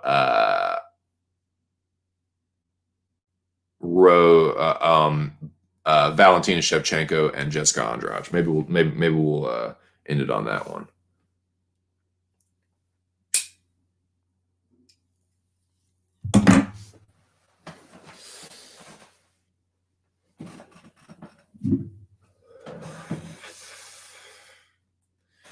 Because to me, Anthony Smith he's kind of right where he should be, right? To me. There was a time that he was overrated. Then there was a time he was a little underrated. Now I feel like he's just kind of right there. I feel like he's just kind of rated. I feel like he's just kind of who he is. A top 10, but not quite top 5 light heavyweight. You know what I mean? Like, I feel like he's more or less, yeah, if he was ranked number 10, would I be upset about that? Hell fucking no. Would I really be surprised or upset if he was ranked lower than that, like 12, 13? No. Would I be so fucking upset if he was ranked number 5? I think there's probably 5 better heavyweights or light heavyweights. In fact, I know there are, but I feel like more or less, like, yeah, 7, 8, 9. Yeah, I feel like he's somewhere in there. You know what I mean? Even on his worst day. So, yeah, I like this fight for, like I said, it's a good test for Jimmy Crute, I feel. Okay. Boys, give me 1 second. I'm gonna grab my charger. My phone's about to die. But shout out to the 8 people that are joining me. Noah says it's hard to see any of the champs losing. Says Zhang kills Rose and is closest in the odds. Interesting. That's fucking interesting, man. Give me 1 second, boys. I will be right back. I'm gonna grab my charger and be right back.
Woo! 10 people in the building, holding strong, man. Appreciate y'all being here. If you're just joining me, we are right in the middle of talking about both Jimmy Crute and Anthony Smith, and also talking about the implications as well as the light heavyweight title picture and the implications that this fight has towards that said picture. Okay. Like I said, the last thing I was saying, I think Smith is pretty much appropriately ranked. I feel like he's pretty much, top 10, not quite a top 5, light heavyweight. And this is a really good spot for Jimmy Crute. He's your number 15th ranked light heavyweight.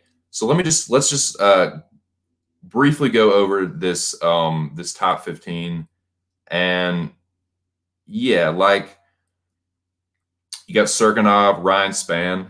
Interested to see what his next fight's going to be. Walker. Then you got Krylov, who just lost to Ankalaev by decision. Then you got Jamal Hill. I feel like those are all. Here's the thing. If Jimmy Crute beats Anthony Smith, he will probably not have to fight a lot of those guys. He will probably jump right over Ryan Spann. He'll definitely jump over Misha Serkinov, probably Johnny Walker and Krylov too. So, like, I don't think that he'll take Anthony Smith's spot. I don't think he'll beat Anthony Smith and it's like, boom, Jimmy Crute's ranked number 7. I think that's a bit of a jump. Because I don't think that he's really a better fighter necessarily than I think he's still.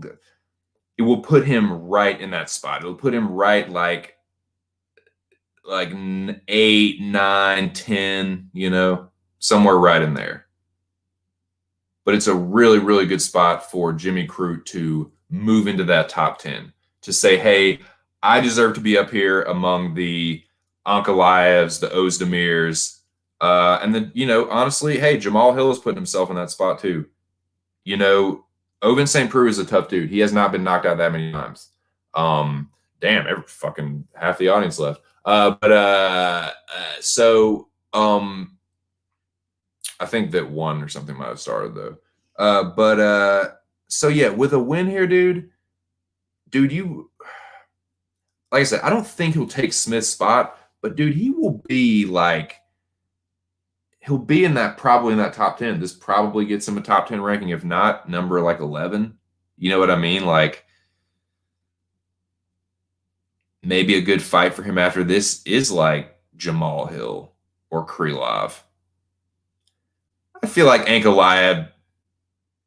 Let's look at that, right? Let's look at the who these guys, because I know some of these fights are scheduled. We do have some fights scheduled for this top 15, but this division is fucking deep, man. It's deep.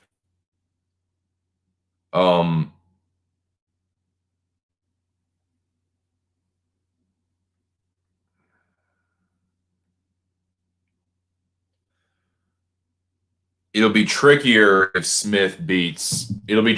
Smith if he beats Crute.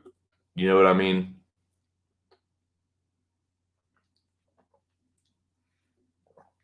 Because he can't really, even if he beats Crute, that's still below him. So he's not really going to be able to fight above. A win over Crute is not going to get him a fight with Rakic or anything. You know what I mean? It doesn't. I don't know. No, it says he seems too damaged and weak for 205. It might be, man. It might, because he would still have power at 185, and he really wasn't that bad at that weight class, honestly. You know what I'm saying? He. Let's see. God damn it. Okay, here we go. The one thing I do like about looking at the shit on Wikipedia is it'll show you the fights they had scheduled. They used to have that on Ranking MMA. Okay, yeah, here we go. It'll show you the next fight, which I like a lot. I like that a lot, dude. Okay, so a lot of these guys in the top 5 are already matched up. But, dude, look at this. Check this out.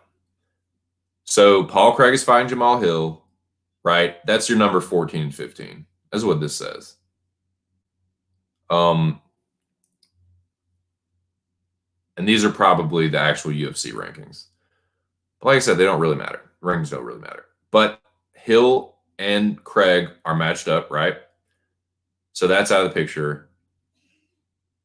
Span, Walker, Volkan, Nikita Krylov, Ankalaev, none of them have fights. None of them have fights. Thiago Santos doesn't have a fight. He just lost to Rakic. I don't think that Jimmy Crute would necessarily deserve a fight with Santos for beating Smith, but that's not really a bad fight. It's not crazy because to me, look, this might sound disrespectful, but I don't really give a fuck. I think Glover has been very, very fortunate to have not been knocked out in his last couple. I don't think he gets hurt like in the first round pretty much of every fight he's been in anymore. And I think when Jan hurts him, he's not going to let him off the hook. And I think that Jan's going to knock him out in the first round. So I'm probably counting my chickens before I hatch, watch Glover win, and then overturn the whole fucking apple cart. Because then the loss to Glover that loss will age a lot better for Anthony Smith. Anyway, dude, I think Jan's probably going to knock Glover out. But then, look, you got Rakic, Thiago Santos. I really think that the winner of if Yuri beats Reyes, right? Let's think about this for a second. If Yuri beats Reyes, Yuri might just get the next title shot. Because that's a win over Volkan and a win over Reyes. Really don't need too much more than that. But what do you do with Alexander Rakic, right? He had the split loss to Volkan, but since then he's beaten Anthony Smith and Thiago Santos. He doesn't really need a whole lot more either, honestly. So I think the fight that you make,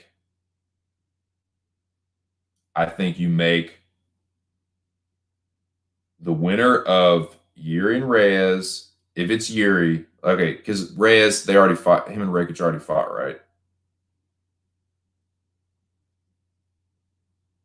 No, they didn't. They didn't. So you can make that fight. I don't know, man. I don't know. I'm not the best matchmaker, but it's interesting. It's really interesting. This division is really getting stacked, dude. Jan is your champion. Rakic, Reyes, Santos, Yuri, Smith, Ankalaev, Ozdemir, Krylov, Walker, Span, Serkinov, Jimmy Crute, Paul Craig, Jamal Hill. That's your top 15. None of those guys are really shitty. They're all like either ridiculous strikers or they have crazy submission skills like Paul Craig and Jimmy Crute, or they're a combination of both. Like Crute is pretty well-rounded. Ankalaev is honestly pretty well-rounded too. I mean, 205 is awesome right now to me. 205 kicks ass, and I'm just like, just make them, man. Just close your eyes and throw it up at the dartboard. 2 names of it. You know what I'm saying? Just pick any of them. Just mix and match as far as the matchups. Y'all don't give a fuck. They're great. Glover versus Jan, cool. Yuri versus Reyes, cool. Crute versus Smith, awesome. Like, these are just dank matchups, man. And a lot of them are not booked. So how fucking awesome. Dude, and what do you do with Ankalaev? Ankalaev didn't need too many more. He only needs 1 or 2 more. He needs another one. He needs at least another 1 or 2. But he's getting there. He's starting to put a nice little one together. 2 wins over Kutalaba, win over Krylov. A couple more, he'll be there. Rakic, really only needs 1 more. Rakic, if Yuri beats Dominic Reyes, I think him and Rakic would be a great fight to make. Or just give Rakic the title shot. Either one of those.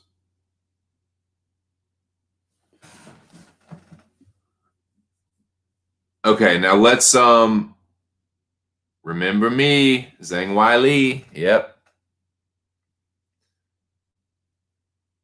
Yeah, dude. So, dude, that's interesting, man. So let's talk about this actual matchup. Jimmy Crute and Anthony Smith.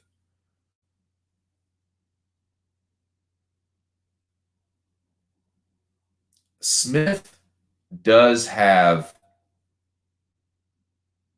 power and he's aggressive early. He could clip Jimmy Crute. That can definitely happen, man. Anthony Smith doesn't have the best defense, but he will kind of just start blitzing sometimes out of nowhere. He could catch Jimmy Crute. Absolutely. Anthony Smith is a fighter that really, like I said, I think he's just rated. I don't think he's underrated. I don't think he's overrated. Some people tend to underrate him, though, sometimes. I don't think he's underrated. I think he's right where he should be, but some people do underrate him. He's better, right? So he's better than what the haters say, but he's not quite as good as what his like stand boys say. You know what I mean? You're like, he's so tough. That doesn't have anything to do with how good he is. Like you can be tough and not be a very good fighter. I think Anthony Smith is a good tough fighter, but like I said, he's not as bad as his detractors say. He's not as good as his stand boys say. So Crute definitely has more upside. Let's look at the tail of the tape. I'll look at the tail of the tape. Because striking, it's pretty close, man. So he comes, Jimmy Crute, background, long line of boxers, started karate, and then judo, and then jiu-jitsu at 11. Started MMA at age 12. So he's been in martial arts his whole life. Made his professional debut at 19. He is 25 now. So he's only been fighting professionally for 6 years. Anthony Smith is going to have a huge experience advantage. Honestly, that's Smith's biggest advantage is the experience gap. It's considerable. Appreciate you, Owen. Good to see you back in the chat, brother man.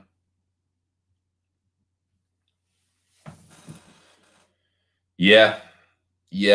That's always been a problem with him is he'll accept that and he'll play from guard. He'll try and do shit from his guard. And he does have a guard, like he does have good jiu-jitsu. Anthony Smith is a legit black belt.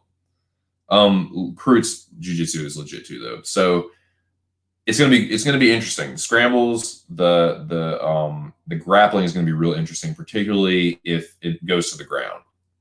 In the clinch, that's going to be close, man. Anthony Smith can be really nasty in the clinch. Anthony Smith has good Muay Thai. He has good knees. He has really good elbows on the clinch break. And he has good elbows just inside, too. He'll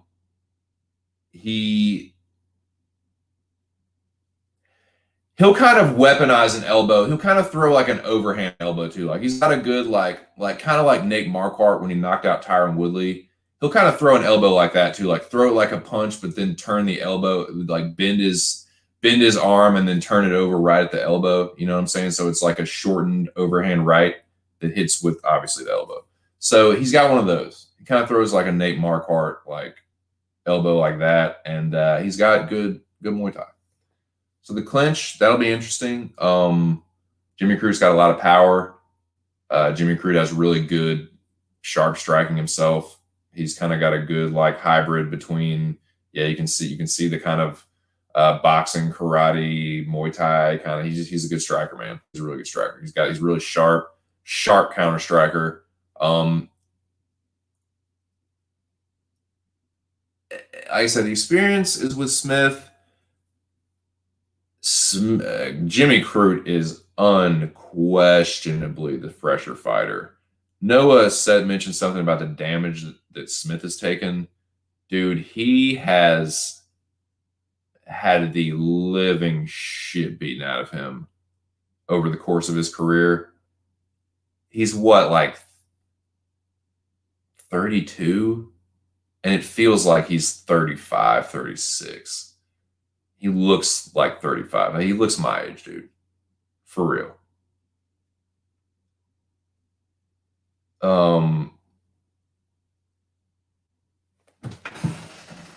Ear says he's going to take Canalosi.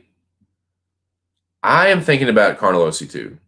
I'm not super high on her, but Liang Na, yeah, she gets taken down incredibly easy. And dude, I watched that Maria Agapova fight. That was she got the shit beat out of her. I think the ref should have stopped that a little bit earlier. That was brutal ground and pound, man.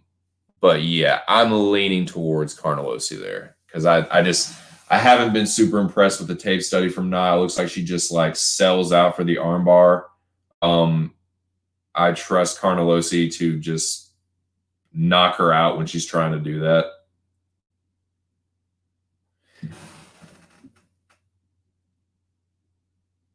Yeah, he does, man. He does. He looks like he looks old. He does. He looks like yeah, he looks kind of like an orc too.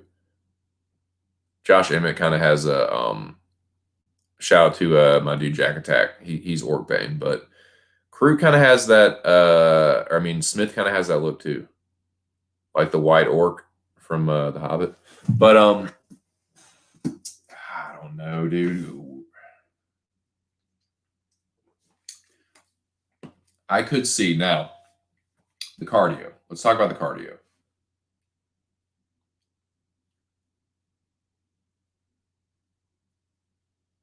I don't think either one of these guys have incredible cardio. Smith certainly has more experience, more time in the octagon, more experience going, but it's only a 3-rounder. So the 5-round experience, I don't really think it's going to come into play. I think Smith's path to victory, maybe if Crute gets tired, sub him in the 3rd, or maybe get a late knockout, maybe get an early knockout. Other than that, I think this is Crute's fight to lose. I think that the Brazilian Jiu-Jitsu is about the same. I feel like the striking is about the same. I feel like the difference will be Crute will beat him to the punch. Smith won't be able to take the damage as much as Crute will. Now we haven't really seen. Let's be real. Can we all keep it real at the same time? Anthony Smith is the best fighter that Jimmy Crute ever faced. Well, let's just be real about it. You can say whatever you want about Anthony Smith. He's the best fighter that Jimmy Crute has ever faced. He's better than Paul Craig. He's better than Sam Alvey. He's better than Oleg Sachek. He's better than Makauskas. He just is. He doesn't have a better record necessarily than those guys, but he's just overall, I just think he's a better fighter. I don't think Oleg Sachek or Alvey or any of those guys are beating Volkan and Gustafsson. I just don't. Or Bukauskas. No. So it's a step up. That just has to be acknowledged, man. It is a step up for Jimmy Crute. I think that Jimmy Crute is up to the challenge. I think I really like what I've seen from Jimmy Crute. I think he's 25. He's going to look a little better, and Smith will look a little worse in every fight. I feel like that. I know Smith is still young. I know he still has potential to improve, but man, he has some questionable fight IQ. He's a guy that is talented. Anthony Smith is definitely talented. He definitely has heart. But he doesn't have he's not the most durable, and he's not the smartest. He has questionable fight IQ, man. And Crute is sharp, dude. He is he can only face who they put in front of him, right? So he's younger. He will not have had as many opportunities to face guys on Anthony Smith's level. So it's a step up, but I feel like he will rise to the occasion. I feel like Smith is kind of not really super past it, but I feel like this is him. He's not going to get any better. He might not drop off a whole lot from here, but I feel like this is kind of like the Smith plateau. I feel like he just is who he is. And I feel like Crute will kind of get better fight to fight. So I'm pretty confident in Crute getting it done. Not overly. Say 70-30. Say 70-30. I still give the 30% chance I give Smith is to, like I said, if Crute gets tired, I can use his veteran savvy, either grind out a decision late, win the last 2 rounds, or maybe I don't really see him subbing Jimmy Crute. I really don't. Although Smith does have good jiu-jitsu. Anthony Smith does have really good Brazilian jiu-jitsu. But Crute is legit. He's young and he's way fresher than Anthony Smith. I don't really see him getting in a 3-rounder. I don't see him being just like that's not a good sign. If he's like that in the 3rd round against Anthony Smith, bro, you're not going to get there against Ankalaev. You're not going to get there against Rakic. You're not going to get there against these guys that have grappling and striking. It's not going to happen. So this is a good test for him. It's a real good test for him. 3 rounds against Smith. He's a guy that look. Fuck. Just dropped the chill him. Awesome. Look, Smith.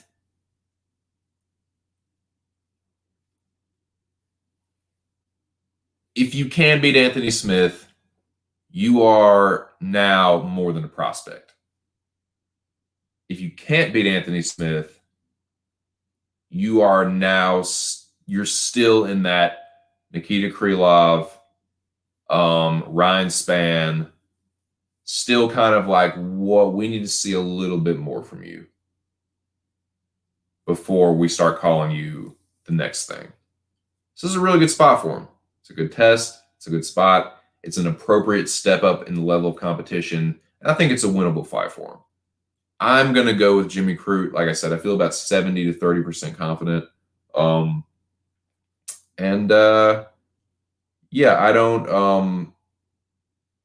I think Smith's only path to victory is to clip him. Clip him, maybe tire him out and sub him late. Maybe. I just don't see that happening in a 3-round fight.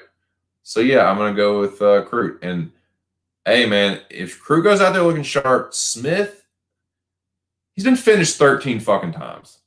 All right, he's been knocked out 9 times. He's been submitted 4 times. I know a lot of that was like earlier, but dude, he's not the most durable guy.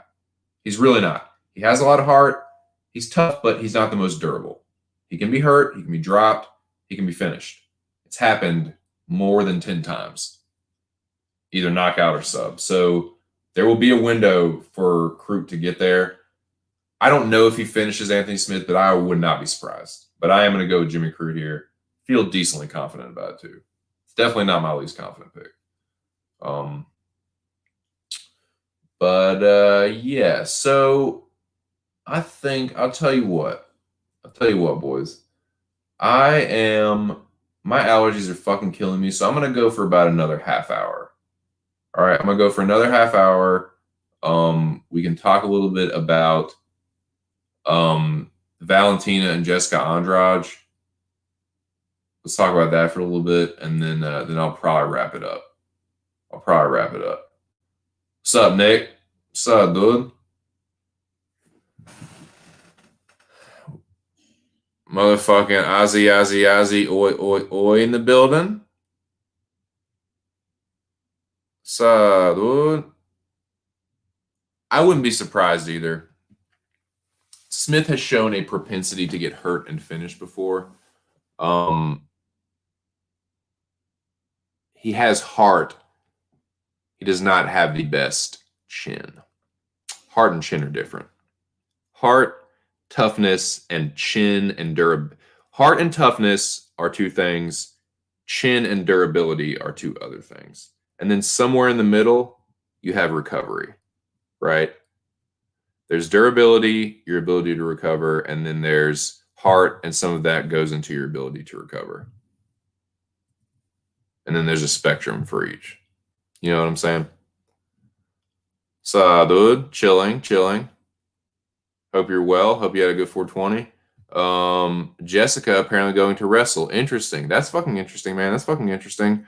Jessica's a tank, man. Jessica's a fucking tank.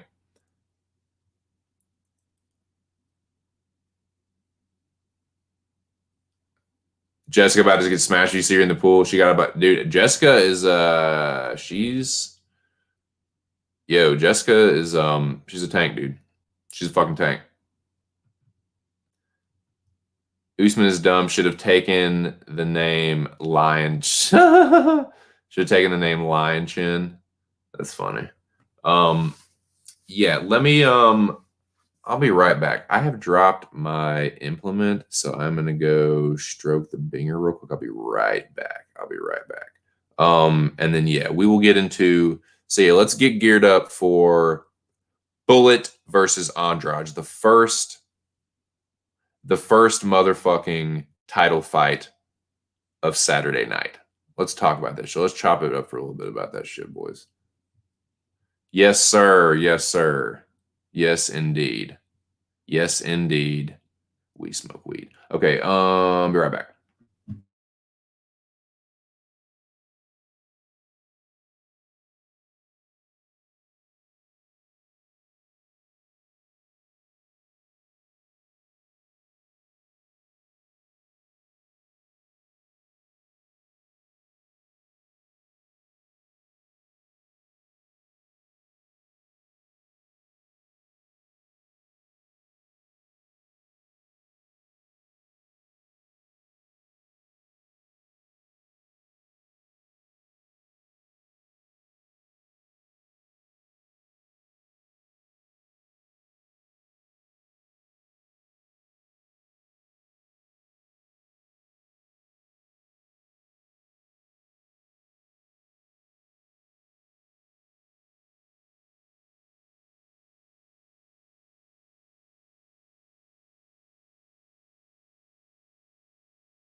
Ooh, sorry about that, boys. Had to pause for the cause. Okay, now, how now, brown cow? How now, brown cow? We are going to talk about, and hold on, what we got here. The first title fight of the evening, Saturday evening, will be, the strawweight title fight between the champion Valentina Bullet Shevchenko, and Jessica Bate Estaca, which translates to pile driver Andrade. Shevchenko versus Andrade. This is a weird fight, man, because on paper, it's a lot. I hear a lot of people saying that this is the most competitive title fight. It could be. I'm a big Jessica Andrade fan. I have been a big Andrade fan since really she knocked out Carolina. I remember watching that fight, and I was kind of just like, it was one of those fights I was really looking forward to, but I wasn't really like a big fan of either one, to be honest with you. Like I was just kind of getting into women's MMA at that point. I'd always been really, really casual about women's MMA, but I was just starting to get into it at that point, starting to learn who some more of the fighters were. But I remember when I watched that fight, dude, that really opened my eyes. I was like, damn, dude, like Jessica, like I knew she was kind of like, I'd heard him talk about her. Like I'd seen, like, I remember watching the fight with her and Joanna, and like, you know, I remember her be like, she hits hard, but blah, blah, blah. And then when she knocked out Carolina, I was like, damn, dude, she really does hit hard. Like, fuck, man. Like, she's awesome, man. I love Jessica Andrade's fighting style. It's just, it's not pretty, but it's bruising and it's devastating when it lands. And yeah, she's one of those that she'll take two to give one, and she pays the price for it sometimes. So that being said, I am an Andrade fan. She's probably my favorite. She was my favorite strawweight. Now she might be, now she's a flyweight. She might be my favorite flyweight. In any case, she's one of my favorite female fighters. I love me some Jessica Andrade. War Bate Estaca. But even then, man, like even that being said, dude, there's a chance, as much as I love Jessica Andrade, and I've heard people say this fight could be competitive, dude, it would not surprise me in the slightest if she went in there and Valentina just fucked her off in like a minute and a half. Like, sort of like Wiley did. Just fucking sets her up and high kicks her and just like Jessica eyes her. Does this Jessica like she did the other Jessica. It wouldn't surprise me at all. Yeah, I'm dead, man. I'm dead, dude. Do not bet against them unless they fight each other. Yeah, I tend to agree with that. It's another one of those where Jessica has a path to victory, but it's low. It's not a 50-50 path. It's like a lower percentage than that. It's like, I will say, and I've never been the biggest Valentina Shevchenko fan. Like, I like Valentina Shevchenko, but I've never really like been obsessed with her. You know what I'm saying? Like, some people are just like, some people hear the name Valentina Shevchenko and they're like, I want you to beat the shit out of me while I jerk off. That's how much they like, dude. People are obsessed, dude. Like little fucking MMA Twitter nerds are fucking obsessed with Valentina Shevchenko, bro. Like, it's ridiculous. Like, you want to talk about some, dude, the simping for Valentina is out of control. It is out of control. But I respect how incredibly talented of a fighter she is. She has like this viciousness to her, man, that is only a handful of them have in WMMA. And I really enjoy watching her fight.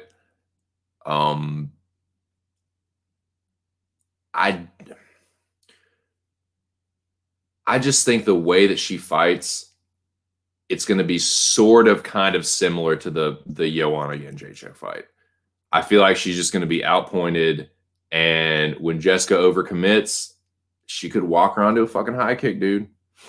So I cannot pick against Valentina.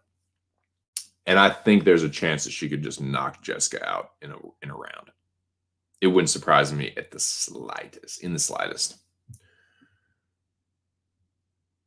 Oh yeah, yeah, yeah, yeah. Against Caitlin. Yeah, for sure, man, for sure. And I mean, look, people like I said, I am not as high on Valentina as some people are,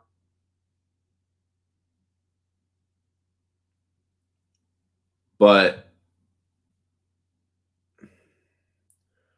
it's weird, right? Because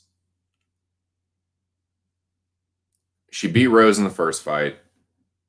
She lost the first and second round, but that third round, dude, she was starting to beat the shit out of Rose. Like bad. Like she fucked like in one round, she did more damage pretty much than Rose did in the whole fight. She was closer to finishing the fight in the third round than Rose was in the first two. Put it like that. If that had been a 5-round fight, she probably would have gotten knocked out. So Jessica ain't no punk. Like Jessica is a beast, man. Like, but the problem is that she defensively, man, she doesn't really like she just bites down on the mouthpiece. She's a swarmer. She's a swarming slugger. And she, like I said, will take two to give one. Early, it's going to get hairy. I wouldn't be surprised if she dropped Valentina. But I think Valentina, unless she hits her bad, if she hits her bad enough to rock her where she doesn't know where she is and she starts teeing off her and she can knock her out cold. I really believe that Jessica, man, she could be real powerful. We don't know how, like, I think she's fought at flyweight, but it's been a while.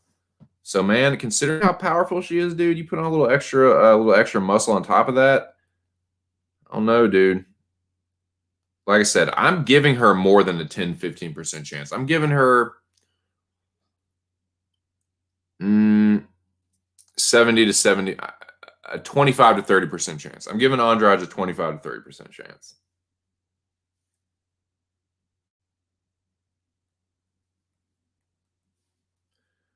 Bate Estaca. Because Jessica, dude, a lot of people think Jessica is kind of like in her third. No, Jessica's 29. She won't be 30 till later this year. So she is still kind of improving. A lot of people thought she was done, dude. After that loss to Wiley, but nah, she bounced back, had a competitive fight with Rose, and then went out and knocked out Caitlin Chikagan.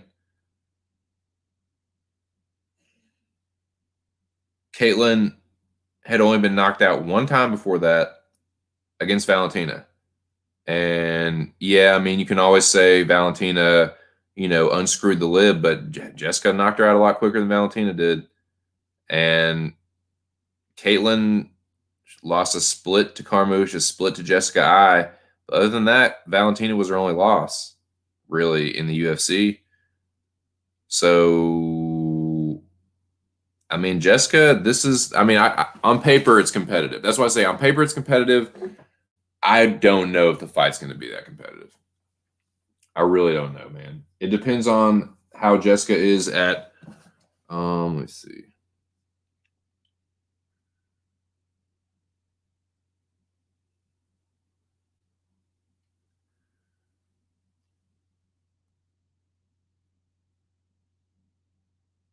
Okay, yeah.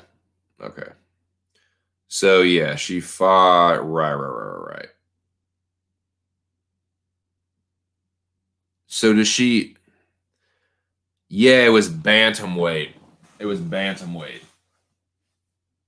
Yeah, so she's never fought at flyweight. That's what it was. That's why I'm getting confused. Yeah. So everyone's thinking. I've heard some people say now this could be the right fit because a little too small for bantamweight. A lot of weight to cut for strawweight. Maybe that could have something to do with the durability.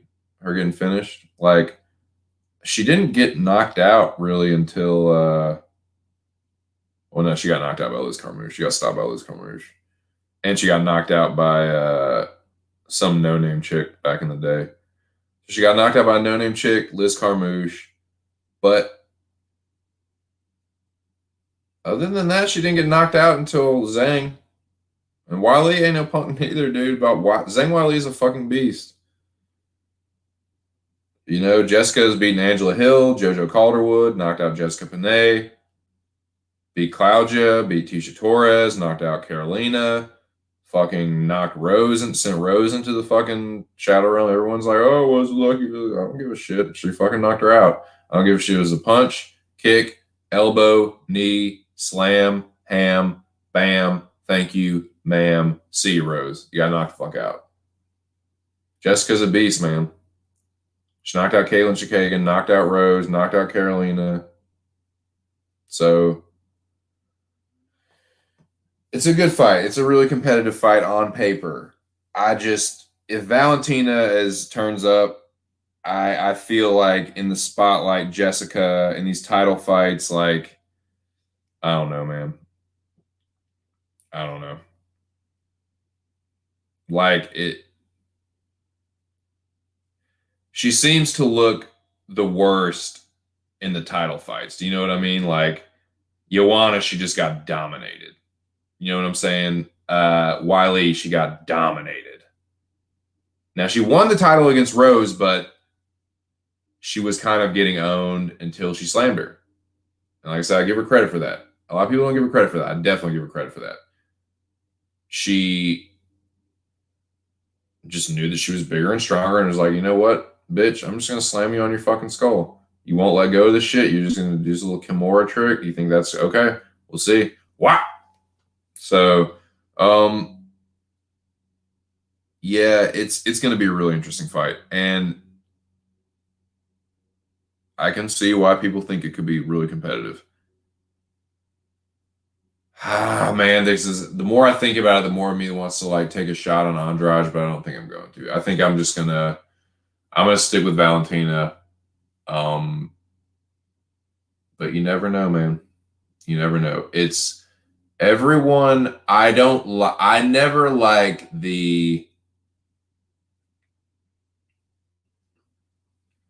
there's only a certain few fighters that like I'm never picking against them.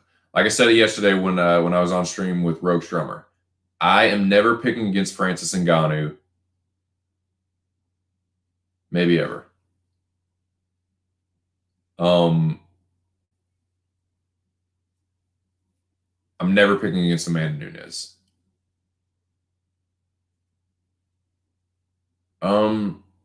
Valentina? Yeah, I mean, I'm picking her. But to say I'm never going to pick against her, no, I can't say that. I mean, how old is Valentina? Let's look at Valentina real quick. So we looked a little bit at Jessica Andrade.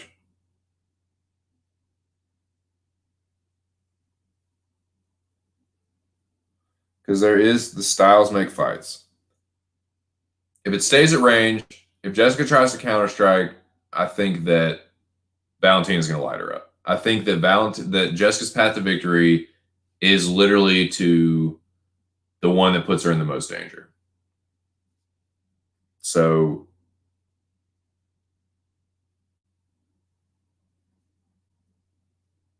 let's see. Valentina here.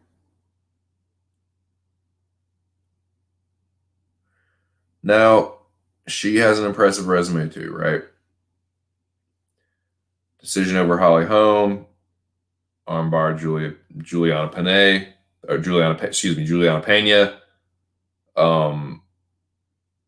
Decision over Joanna, knocked out Jessica I. That was gnarly. I remember seeing that one. Stop Kaylin Chikagan, Jennifer Maia, Liz Carmouche. That's a really good record. It's not really like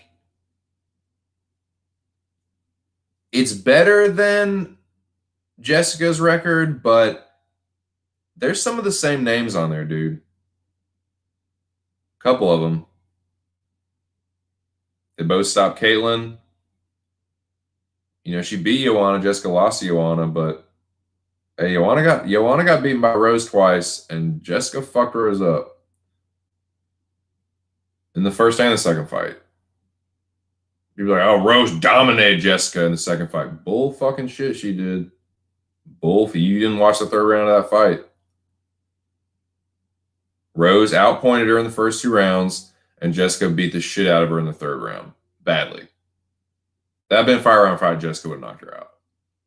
So you just can't you can't do triangle theories. Like you have to kind of take these matchups.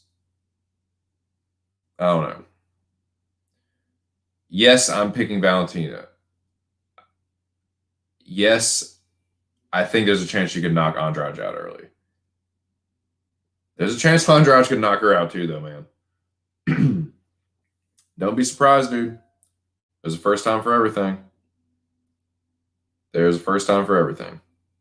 But yeah, I'm going to favor Valentina. She's 33, so she just turned 33. Young 33. But I don't think. Yeah, I don't know, man.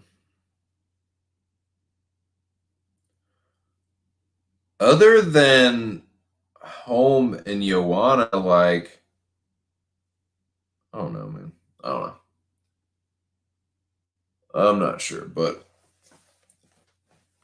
it's an interesting fight at the very least. It's an I'm probably the least interested in that out of all 3 title fights, but it's still a good one.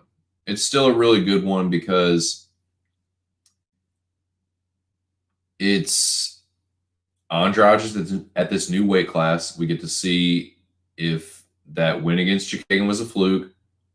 I tend to think we're going to get a good version of Andrade, and this is going to be a competitive fight. But you just never know, man. It's weird because, like I said, these women all have victories and defeats over each other. It's a lot of parity in that kind of, it's really like almost a square, like Valentina, Joanna, Jessica, Rose. So it's interesting because you can take things from the different fights with each other and apply that to the analysis for like Rose, for example, take your fights with Andrade. Is that going to affect, how she fights Wiley? Conversely, with Andrade, hey, she lost the 2 fights, or she beat Rose and lost the second fight, but then she just bounced right back. She said, Kaylin Chikagan, fuck you. Who? Blonde who? Blonde, I'll break your fucking ribs? How about that? How about that, you funhouse mirror stretched out looking Paige Van Zant looking bitch? How about I just fuck you off to the body? So yeah, man, it's a good one. It's a good fight. It'll be interesting to say the least, because if Valentina fucks up Jessica Andrade and head kicks her or something and knocks her out, that's a really, really impressive win. Because yeah, you can beat Andrade, you can stop her, but you got to be a really good fighter. Jabronis do not beat Jessica Andrade, so she fucking will clean the clock of a jabroni. She was a former champion. She's a former strawweight champion. So this is a champion versus a former champion. It's an interesting fight. I'm taking Valentina 70-30. 70-30. I think it's gonna be a good one. Let's see what you guys are saying in the chat. But yeah, I'm probably gonna wrap it up here before too long. Noah says, feel more confident in Zhang and Bullet than Usman, and that says a lot. Yeah. I don't see how you can possibly be confident in Masvidal, but to each their own. I wish everybody the best of luck, man. I'm definitely gonna talk about that, but yeah, Usman is gonna fucking crush this jobber. I'm saying it. I already put out the tweet. You can say this is a hot take. You can say whatever you want. I already put out the tweet, so I'm just gonna say it. Kamaru Usman, I'm not 100% confident, but I think there's a real good chance this could happen. I think it's going to happen. I think that Kamaru Usman is going to be the first UFC fighter to stop Jorge Masvidal. I think he's going to stop him. Jorge Masvidal has not been knocked out in the UFC before. He's hit the deck quite a few times. And Usman the way Usman's been looking lately, he has a full camp to prepare for him. I'm gonna talk more about this on Friday. So make sure you tune in Friday. I will be back. I'll do another weigh-in reaction, make my picks like I did last time. That was a fun show. I enjoyed last week's version of that, and I'll do that this week as well. So make sure you tune in Friday. I will be back for that, and yeah. So, but this was a good stream, man. We talked about some of the prelim fights. We talked about Randy Brown and Cowboy Oliveira. We talked about Jimmy Crute and Anthony Smith. We talked about Chris Weidman and Uriah Hall. So yeah, I've got some more taping to do on the prelims. Real quick, before I get out of here, real quick. Actually, you know what? I'll just fucking save it. I'll just save it for I'll save it for Friday's show. I'm gonna get out of here. I'm gonna spend some time with the old lady, eat some dinner, and just chill out for the rest of the evening. But I appreciate everybody that stopped through, man. It was a good stream. There were 12 people here at one point, so that's what's up, man. That is what is up, dude. But y'all are the shit. Appreciate everybody that came through. Make sure you guys go check out Cage My IQ, and MMA Drunkies interview with John Anik. That video is up on Cage My IQ's channel on YouTube. Make sure you subscribe to his channel, ring the bell for the notifications, and check out their interview with John Anik. I'm going to go finish it myself, probably after the wife goes to sleep tonight. But yeah, I appreciate everyone that stopped through today. Y'all are the shit. It was good talking about UFC 261. We will pick up right where we left off. I will be doing a show most likely for the prelims. If it's the time that it's normally been, it'll be around noon that I'll do it, but I'll put out the notifications in any case. But thanks again, boys. Y'all are the shit.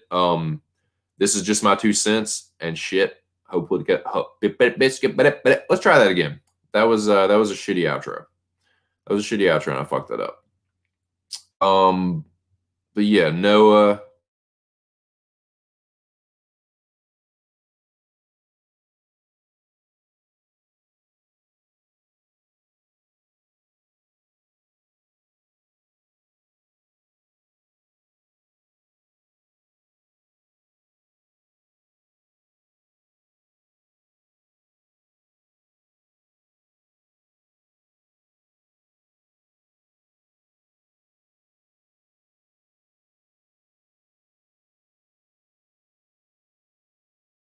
The United States to the United Kingdom to the land down under, all across the world, man.